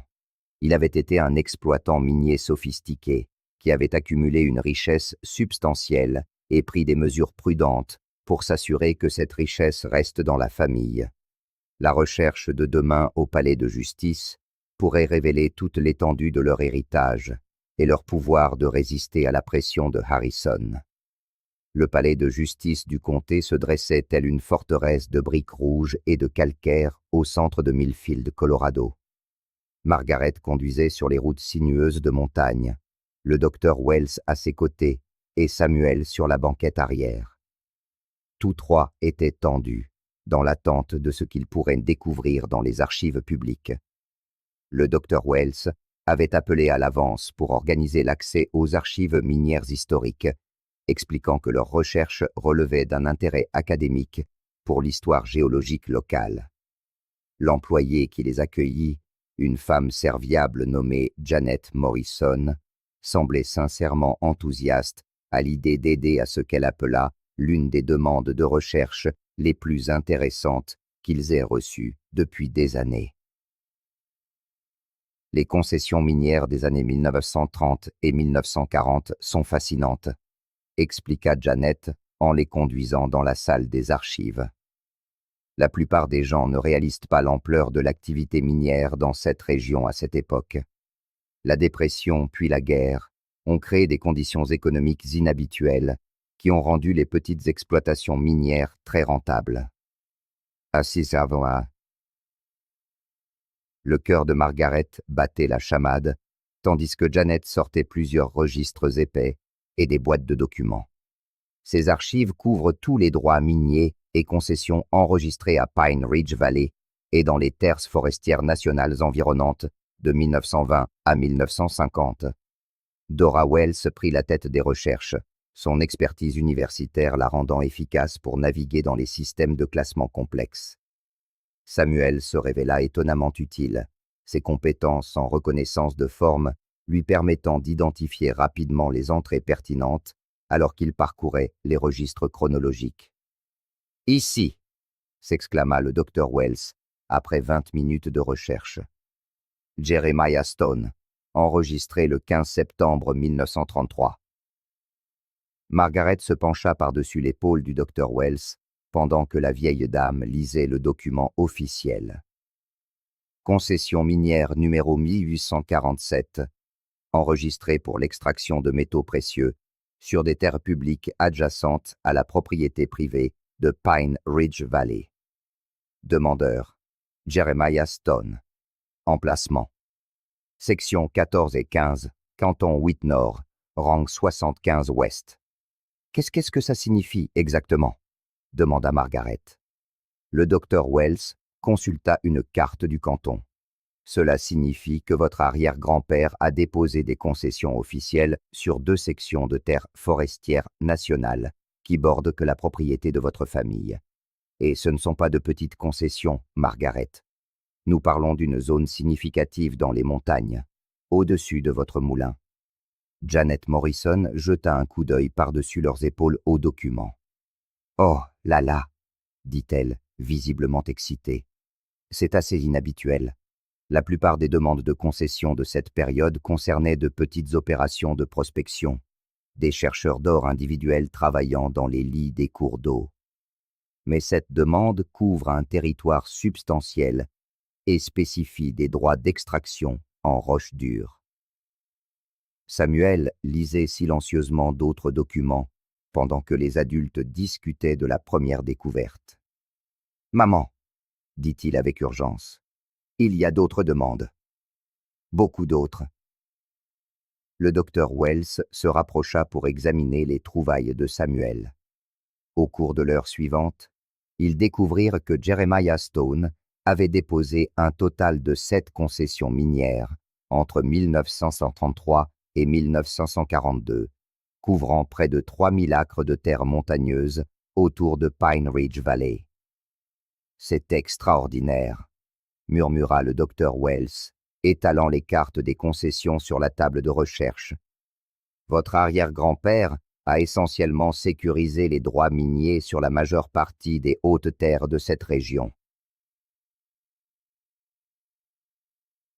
Margaret regarda les cartes, essayant de comprendre la portée de ce qu'il voyait. Ces concessions sont-elles toujours valides? Janet Morrison consulta un manuel de référence. Les concessions minières enregistrées pendant cette période restent valides, à condition que les frais d'entretien annuels aient été payés et que les exigences minimales de travail aient été respectées. Laissez-moi vérifier les registres de paiement. Les registres de paiement révélèrent une histoire encore plus remarquable. Jeremiah Stone avait fidèlement maintenu les 7 concessions minières jusqu'en 1943, l'année de sa mort.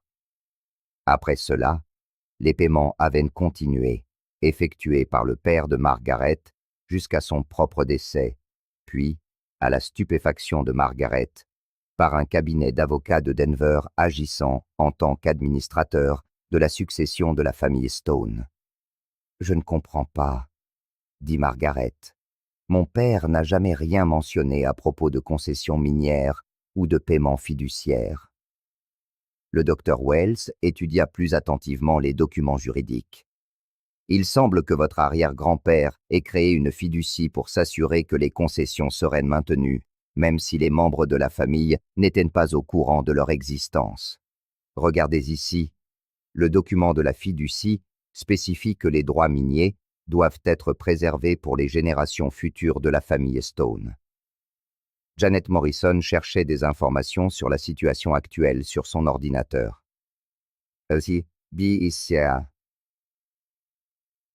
Selon nos registres les plus récents, les 7 concessions restent actives et légalement valides. La fiducie continuera à effectuer les paiements jusqu'en 2025. Margaret s'assit lourdement sur sa chaise, submergée par les implications. Vous êtes en train de me dire que ma famille détient les droits miniers sur 3000 acres de terre montagneuse? C'est exactement ce que je dis, confirma le docteur Wells. Et d'après les relevés géologiques que j'ai vus de cette région, ces concessions couvrent probablement certains des gisements minéraux les plus riches du Colorado. Samuel étudiait l'un des documents de la fiducie. Maman, écoute ça. Les droits miniers susmentionnés seront transférés aux descendants directs de Jeremiah Stone, sur présentation d'une pièce d'identité appropriée et après accomplissement des exigences légales énoncées dans le présent contrat.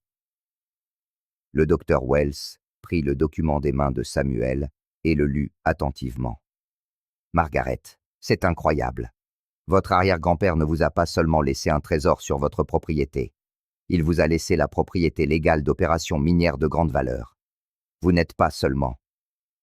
Le poids de cette révélation s'abattit sur Margaret comme une force physique.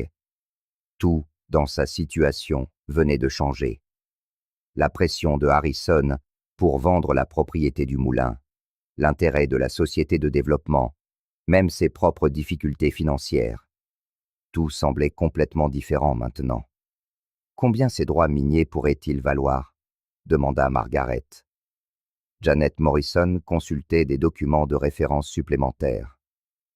Eh bien, je ne devrais pas spéculer sur les valeurs, mais je peux vous dire que des droits miniers similaires au Colorado ont été vendus pour des millions de dollars ces dernières années, avec les prix actuels des métaux précieux et la technologie d'extraction moderne. Elle fit une pause, clairement passionnée par la recherche qu'il menait. Disons simplement que ces concessions pourraient être extrêmement précieuses. Le docteur Wells étudiait une carte de relevé géologique en parallèle des documents de concession. Margaret, regardez ça. Les concessions que votre arrière-grand-père a déposées couvrent des zones que les récents relevés géologiques identifient comme des zones à haute probabilité de gisements d'argent, d'or et de minéraux de terres rares. Des minéraux de terres rares? Demanda Samuel. Des éléments utilisés dans l'électronique moderne et les technologies d'énergie renouvelable, expliqua le docteur Wells. Ils sont incroyablement précieux, et la demande a augmenté de façon spectaculaire ces dernières années. Et Margaret eut l'impression que le monde avait basculé sous ses pieds. Elle avait passé des années à s'inquiéter de payer les impôts sur 20 acres de la propriété du moulin, sans savoir que sa famille possédait des droits miniers valant potentiellement des millions de dollars. Il y a une dernière chose, dit Janet Morrison, en consultant son écran d'ordinateur. Ces registres montrent une activité de consultation récente concernant ces concessions minières spécifiques. Quelqu'un a fait des recherches sur leur statut et leurs propriétés. Quel genre de recherche? Demanda le docteur Wells. Des demandes de recherche juridique, des consultations de relevés géologiques. Janet fit une pause, vérifiant l'écran plus attentivement. Il y a des évaluations de marché. Quelqu'un a mené une analyse approfondie de ces concessions au cours des 6 derniers mois. Le sang de Margaret se glaça. 6 mois? C'est à peu près au moment où Harrison a commencé à me presser pour que je vende la propriété du moulin. Le docteur Wells et Samuel échangèrent des regards lourds de sens. La chronologie était trop parfaite pour être une coïncidence. « Janet, » dit le docteur Wells avec précaution, « serait-il possible de déterminer qui a fait ces demandes ?» Janet consulta ses registres.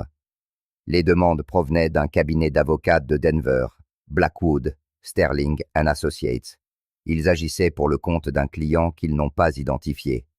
Les mains de Margaret se mirent à trembler. Harrison a mentionné une société de développement de Denver. Et si c'étaient les mêmes personnes? Et est-ce que ça vaut pas? Le docteur Wells rassembla les documents de concession. Margaret, je pense que nous devons envisager la possibilité que Harrison et sa société de développement étaient au courant de ces droits miniers depuis le début. Leur offre d'achat pour la propriété du moulin pourrait être une tentative d'obtenir le contrôle de l'accès à des concessions minières qui valent bien plus que ce qu'ils proposent de payer.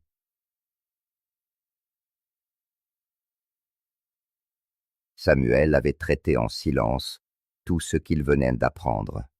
« Maman, dit-il gravement, si nous possédons des droits miniers valant des millions de dollars, et si Harrison le sait, alors il essaie de nous voler notre héritage. » Margaret hocha la tête, sentant une vague de colère mêlée de détermination l'envahir. La pression insistante de Harrison, ses ultimatums, ses offres toujours plus généreuses, tout prenait sens maintenant. Il n'essayait pas de l'aider à résoudre ses problèmes financiers. Il tentait d'acquérir des droits miniers pour une fraction de leur valeur réelle. « Que faisons-nous maintenant ?» demanda Margaret. Le docteur Wells eut un sourire triste. « Maintenant, nous allons nous assurer que vous revendiquiez votre héritage comme il se doit, et que vous le protégiez des gens qui voudraient profiter de votre famille. Mais d'abord, nous devons rechercher la valeur marchande actuelle de ces concessions et comprendre vos droits légaux. » Bateau. Alors qu'il se préparait à quitter le tribunal, Margaret eut l'impression de voir sa vie clairement pour la première fois depuis des années.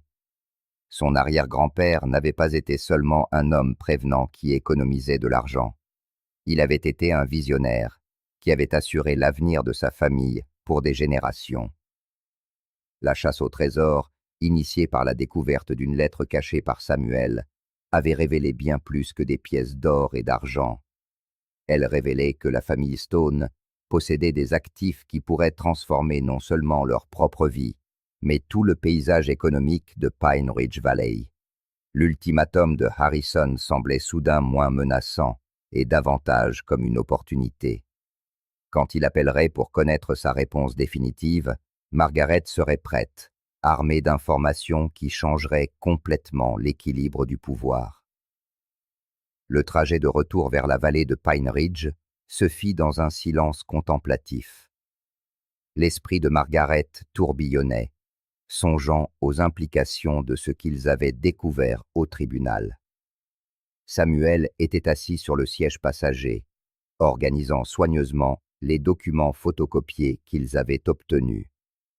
Tandis que le docteur Wells révisait ses notes de la session de recherche, Margaret lui dit, alors qu'ils prenaient le dernier virage avant la ville: « Nous devons agir avec prudence à partir de maintenant. Si Harrison et ses associés enquêtent sur vos droits miniers depuis des mois, ils sont probablement préparés à l'éventualité que vous découvriez la vérité. » Margaret acquiesça, serrant plus fort le volant. « Que pensez-vous qu'ils feront quand ils réaliseront que nous savons? » « Cela dépend de la somme d'argent en jeu, » répondit sèchement le docteur Wells. « Et jusqu'où ils sont prêts à aller pour protéger leur investissement. » Alors qu'ils entraient dans l'allée de Margaret, Samuel montra le moulin du doigt. « Maman, il y a quelqu'un près de l'eau. » Le cœur de Margaret fit un bond en reconnaissant la silhouette debout près du moulin familial. Thomas Harrison leur tournait le dos, examinant apparemment l'extérieur du bâtiment. Mais il n'était pas seul. Deux hommes en costume coûteux se tenaient à proximité. L'un prenait des photos, tandis que l'autre consultait ce qui semblait être un équipement d'arpentage. « Reste dans la voiture, » dit Margaret à Samuel, bien qu'elle pût voir dans les yeux de son fils une détermination qui suggérait qu'il n'avait aucune intention de rester en retrait. Le docteur Wells posa une main rassurante sur l'épaule de Margaret. « Rappelez-vous, vous détenez maintenant des informations qu'ils ignorent. Cela vous donne l'avantage. » Margaret s'avança sur le chemin menant au moulin, le cœur battant, mais le pas assuré. Harrison se retourna en l'entendant approcher, son sourire de façade apparaissant instantanément, bien qu'elle remarquât qu'il n'atteignait pas ses yeux. « Madame Stone !» lança Harrison avec une joie forcée. « J'espère que cela ne vous dérange pas que j'ai amené quelques collègues pour voir la propriété. Ces messieurs représentent la société de développement que j'ai mentionnée. » Les deux hommes qui accompagnaient Harrison n'étaient manifestement pas du coin. Tout en eux, de leurs chaussures cirées à leurs expressions calculatrices, criait l'argent et le pouvoir des grandes entreprises. Le plus âgé des deux s'avança, tendant la main. « Madame Stone, je suis Robert Blackwood de Blackwood, Sterling & Associates, » dit-il doucement. « Nous sommes très intéressés par votre propriété et espérons discuter avec vous de quelques opportunités intéressantes. » Margaret sentit un frisson de reconnaissance. C'était le même cabinet d'avocats qui enquêtait sur les concessions minières de sa famille. Elle se força à garder une expression neutre, tandis que son esprit s'emballait face aux implications de sa présence. « Quel genre d'opportunité ?» demanda prudemment Margaret. Blackwood afficha un sourire plein de charme et d'expérience. « Eh bien, en plus de l'offre généreuse que M. Harrison a déjà présentée, nous avons identifié un potentiel supplémentaire pour cette propriété qui pourrait bénéficier à toutes les parties concernées. » Un potentiel supplémentaire. Le second homme, qui se présenta comme James Sterling, consulta une tablette. Nos consultants géologiques estiment que cette zone pourrait présenter des possibilités significatives de développement minier. Nous sommes disposés à offrir substantiellement plus que les 300 000 $ initiaux, si vous êtes disposé à inclure les droits miniers dans toute vente potentielle. Et le pouls de Margaret s'accéléra, mais elle garda une voix ferme. Des droits miniers ? Je ne savais pas qu'il y avait des droits miniers associés à cette propriété. Blackwood et Sterling échangèrent un regard rapide qui confirma les soupçons de Margaret. Ils savaient exactement quels droits miniers existaient et étaient testés à ses connaissances. Oh, il y a toujours des considérations minières avec les propriétés dans les montagnes, dit Blackwood nonchalamment. La plupart des propriétaires familiaux ne sont pas au courant des détails techniques, mais nos recherches suggèrent qu'il pourrait y avoir des gisements de valeur dans cette région. « De quelle valeur ?» demanda Margaret. Sterling consulta à nouveau sa tablette. « Eh bien, c'est difficile à dire sans des études approfondies, mais nous serions disposés à augmenter notre offre à 500 000 $ pour l'ensemble de la propriété, y compris tous les droits miniers qui pourraient exister. » Margaret faillit rire de leur audace. Ils proposaient de payer 500 000 $ pour des droits miniers qui pourraient en valoir des dizaines de millions. Mais elle garda son sang-froid, se souvenant du conseil du docteur Wells. L'information, c'est le pouvoir. « C'est certainement une proposition à considérer, » dit Margaret d'un ton neutre. « Mais j'aurais besoin d'un peu de temps pour rechercher quels droits miniers existent réellement. » Le sourire de Blackwood se crispa légèrement. « Bien sûr, mais je dois mentionner que notre offre est limitée dans le temps. Les conditions du marché évoluent rapidement dans le secteur du développement. » Harrison s'avança, ajoutant de la pression à la conversation. « Mademoiselle Stone, avec tout le respect que je vous dois, vous faites face à des difficultés financières depuis des années. Cette offre représente une sécurité pour vous et votre fils, une chance qui pourrait ne pas se représenter. » Samuel, qui avait apparemment décidé d'ignorer l'instruction de sa mère de rester dans la voiture, apparut aux côtés de Margaret, tenant son carnet et plusieurs des documents qu'ils avaient photocopiés au tribunal. « Maman, » dit Samuel innocemment, « je devrais leur montrer les documents de concession minière qu'on a trouvés aujourd'hui. » L'effet des mots de Samuel sur les trois hommes fut immédiat et révélateur. Le sang-froid professionnel de Blackwood se fissura visiblement, tandis que Stirling recula d'un pas. Le visage de Harrison devint blême. « Des documents de concession minière ?» demanda Blackwood, sa voix soigneusement contrôlée. Margaret réalisa que Samuel, avec l'instinct de la jeunesse, venait d'exécuter une révélation stratégique parfaite. Maintenant, elle était certaine que ces hommes étaient pleinement conscients des droits miniers de sa famille. « Oui, » dit Margaret, en prenant les documents des mains de Samuel. « Nous faisions des recherches sur l'histoire de notre famille et nous avons découvert des archives intéressantes au tribunal aujourd'hui. Il semble que mon arrière-grand-père était plus impliqué dans l'exploitation minière que nous ne le pensions. » Le docteur Wells apparut à leur côté, ses qualifications académiques donnant du poids à leur position. « En effet, c'est tout à fait remarquable. La famille Stone semble posséder des droits miniers substantiels dans toute cette région. Nous sommes encore en train d'évaluer leur pleine étendue et leur valeur actuelle. » L'expression de Blackwood passa d'un charme confiant à une préoccupation calculatrice. « Qu'avez-vous découvert exactement ?» Margaret sourit agréablement. « Eh bien, comme vous l'avez mentionné, les conditions du marché évoluent rapidement. Je crois que je vais devoir faire quelques recherches supplémentaires avant de prendre une décision concernant la vente. » Stirling tapait rapidement sur sa tablette, communiquant probablement avec ses associés au sujet de ce développement inattendu. Harrison ressemblait à un homme dont les plans soigneusement élaborés s'effondraient sous ses yeux. « Madame Stone, » dit Blackwood, son ton devenant plus sérieux. « J'espère que vous comprenez que les droits miniers peuvent être des questions juridiques complexes. Il est important de travailler avec des professionnels expérimentés qui comprennent les exigences réglementaires et les réalités du marché. »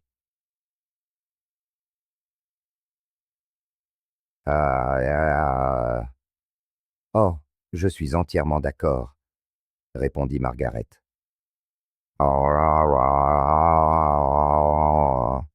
C'est pourquoi nous consulterons des avocats spécialisés en droit minier et des experts en géologie avant de prendre une quelconque décision.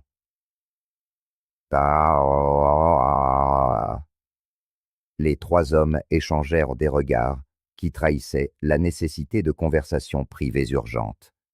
Blackwood tendit à Margaret une élégante carte de visite. « S'il vous plaît, tenez-nous informés de vos recherches, » dit-il. « Nous restons très intéressés à travailler avec vous et sommes disposés à être assez flexibles dans nos arrangements. » Après le départ des hommes, Margaret, Samuel et le docteur Wells se réunirent dans la cuisine pour analyser ce qui venait de se passer. « Ils savent, » dit simplement le docteur Wells. « Ils savent exactement quels droits miniers existent et prévoient de les acquérir pour bien moins que leur valeur réelle. » Samuel étudiait la carte de visite que Blackwood avait laissée. « Maman, c'est le même cabinet d'avocats qui faisait des recherches sur nos concessions minières au tribunal. » Margaret hocha la tête, sérieuse. « Ils planifient probablement cette acquisition depuis des mois, voire des années. Ils ont enquêté sur notre situation financière, identifié nos vulnérabilités et nous ont approchés au moment où ils pensaient que nous serions les plus enclins à vendre rapidement. »« Qu'est-ce qu'on fait maintenant ?» demanda Samuel. Le docteur Wells avait déjà son téléphone en main. « Maintenant, nous allons rééquilibrer les forces. Je vais appeler un de mes collègues qui est un expert en droit des ressources minérales. Il est temps que vous ayez une représentation professionnelle qui travaille pour vos intérêts et non contre eux. » Margaret sentit une vague de détermination. Pendant des années, elle s'était sentie impuissante face à la pression financière et au jugement de la communauté. Mais maintenant, elle comprenait qu'elle n'était pas une femme désespérée, s'accrochant à une propriété sans valeur.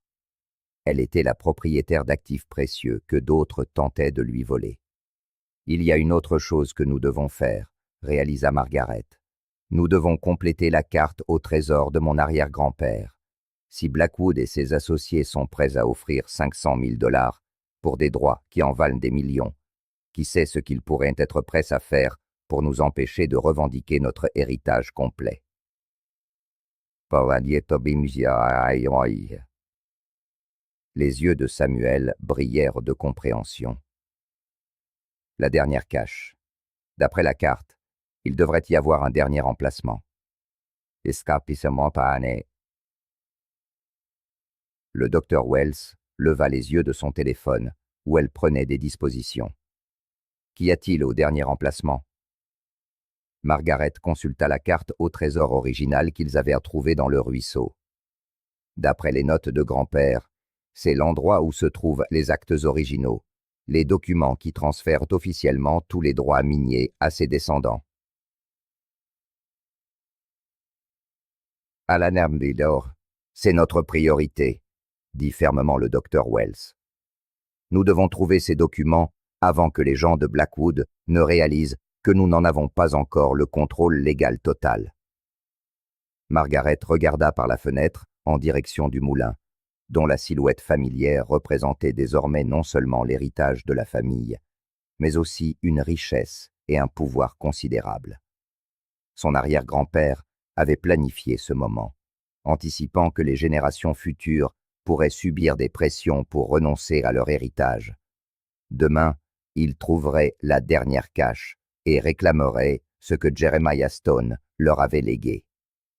Mais cette nuit-là, Margaret dormirait en sachant qu'elle ne se battait plus pour s'accrocher à un passé en ruine. Elle se battait pour revendiquer un avenir prospère qui appartenait de droit à sa famille. L'aube se leva, grise et brumeuse sur Pine Ridge Valley, mais Margaret était éveillée depuis des heures. Elle se tenait à la fenêtre de la cuisine, regardant le moulin émerger de la brume matinale, tandis que son café refroidissait dans ses mains. Aujourd'hui, on déciderait si sa famille allait revendiquer l'héritage qui lui revenait de droit, ou tout perdre face à la manipulation des entreprises. Samuel apparut à la porte de la cuisine, déjà habillé et son carnet à la main. Malgré la gravité de la situation, ou peut-être à cause d'elle, le garçon semblait galvanisé par le défi à venir. « J'ai étudié le dernier emplacement sur la carte de l'arrière-grand-père, » dit Samuel en étalant les documents sur la table de la cuisine. « Il est différent de tous les autres. » Margaret le rejoignit à la table, examinant les symboles que Samuel avait entourés sur la carte au trésor. Alors que les emplacements précédents de l'argent avaient été marqués par des indicateurs simples, le dernier emplacement comportait plusieurs symboles, et ce qui semblait être des instructions détaillées. « Qu'est-ce que tu penses que ça signifie » demanda Margaret. Samuel traça les symboles avec son doigt. « Je pense que cet endroit nécessite de résoudre une énigme avant de trouver la cache. Regarde, ces symboles font référence à des parties spécifiques de la construction du moulin et ces chiffres pourraient être des mesures ou des coordonnées. » Margaret étudia les notes plus attentivement. Son arrière-grand-père avait en effet créé un défi plus complexe pour la dernière cache. Les symboles faisaient référence au meule, à la roue à aube et à ce qui semblait être des marqueurs astronomiques, des positions du Soleil ou de la Lune qui s'aligneraient avec des caractéristiques architecturales spécifiques. Ils protégeaient les documents les plus importants.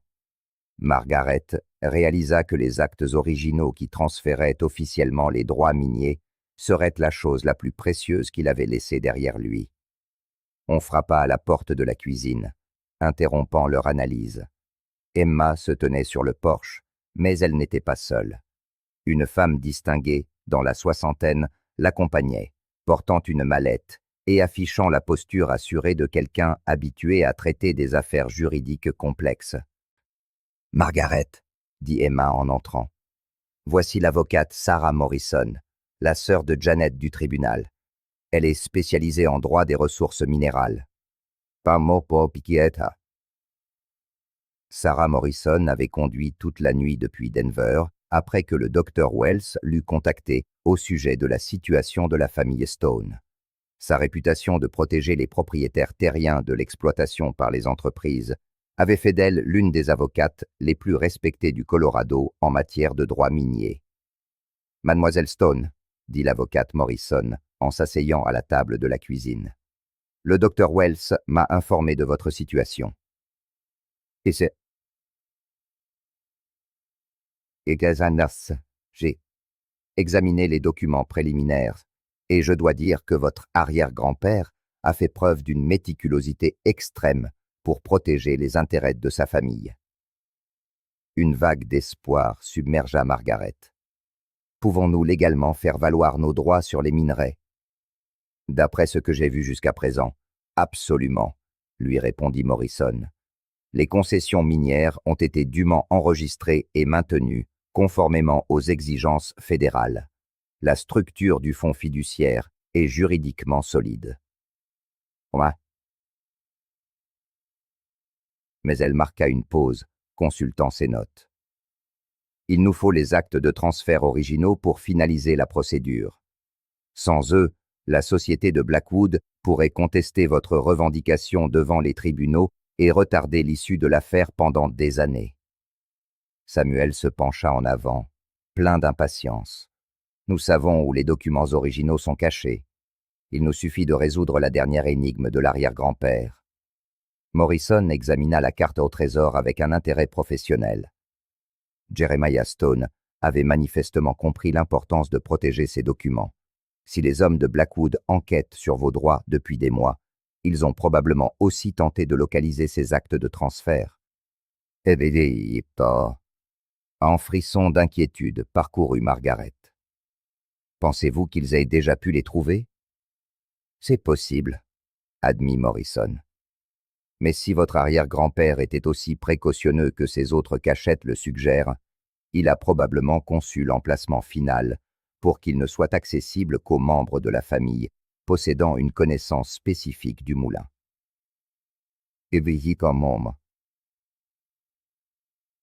Emma étudiait les symboles de l'énigme pendant que l'avocate parlait. Margaret, certaines de ces marques me semblent familières. Ton père ne t'a pas appris à lire les alignements saisonniers du moulin? Les yeux de Margaret s'écarquillèrent, frappés par une soudaine compréhension. Son père le lui avait bel et bien enseigné. Comment les fenêtres et les portes du moulin étaient positionnées pour suivre les changements de saison, un savoir dont les meuniers avaient besoin pour optimiser le séchage et le stockage du grain. Les repères astronomiques. Mon arrière-grand-père a inclus les alignements saisonniers dans son énigme, dit Margaret avec enthousiasme, parce qu'il savait que ce savoir se transmettrait au sein de la famille. Inna. Samuel calculait déjà des angles et des mesures à partir des symboles de l'énigme. Si nous avons raison concernant les alignements saisonniers, nous devons être au moulin à une heure précise de la journée, lorsque le soleil crée les ombres et les motifs lumineux adéquats. Morrison jeta un œil à sa montre. De quel créneau horaire parlons-nous? Margaret consulta les vieilles notes de son père sur les particularités saisonnières du moulin. D'après les références de date dans l'énigme, je pense que nous devons y être vers 10 heures du matin, lorsque le soleil d'automne atteindra l'angle spécifié par mon arrière-grand-père. Alors qu'il se préparait à partir pour le moulin, Morrison les mit en garde. Soyez conscient que les hommes de Blackwood pourraient surveiller vos activités. S'ils soupçonnent que vous êtes sur le point de trouver les documents, ils pourraient tenter de s'interposer. Margaret croisa le regard déterminé de son fils et celui de leurs amis loyaux, réunis pour soutenir la famille. Alors nous ferions mieux de trouver ces documents les premiers. Le groupe se dirigea vers le moulin, tandis que la brume matinale commençait à se dissiper sous le soleil levant. Margaret portait la carte énigmatique de son arrière-grand-père, Samuel tenait son carnet rempli de calculs, et Emma et Morrison apportaient tout leur soutien moral et leur expertise juridique. La cachette finale les attendait quelque part dans l'architecture savamment conçue du moulin, protégée par une énigme que seuls les membres de la famille pouvaient résoudre. En approchant du bâtiment qui abritait leurs plus précieux secrets, Margaret sentit le poids de plusieurs générations de détermination de la famille Stone.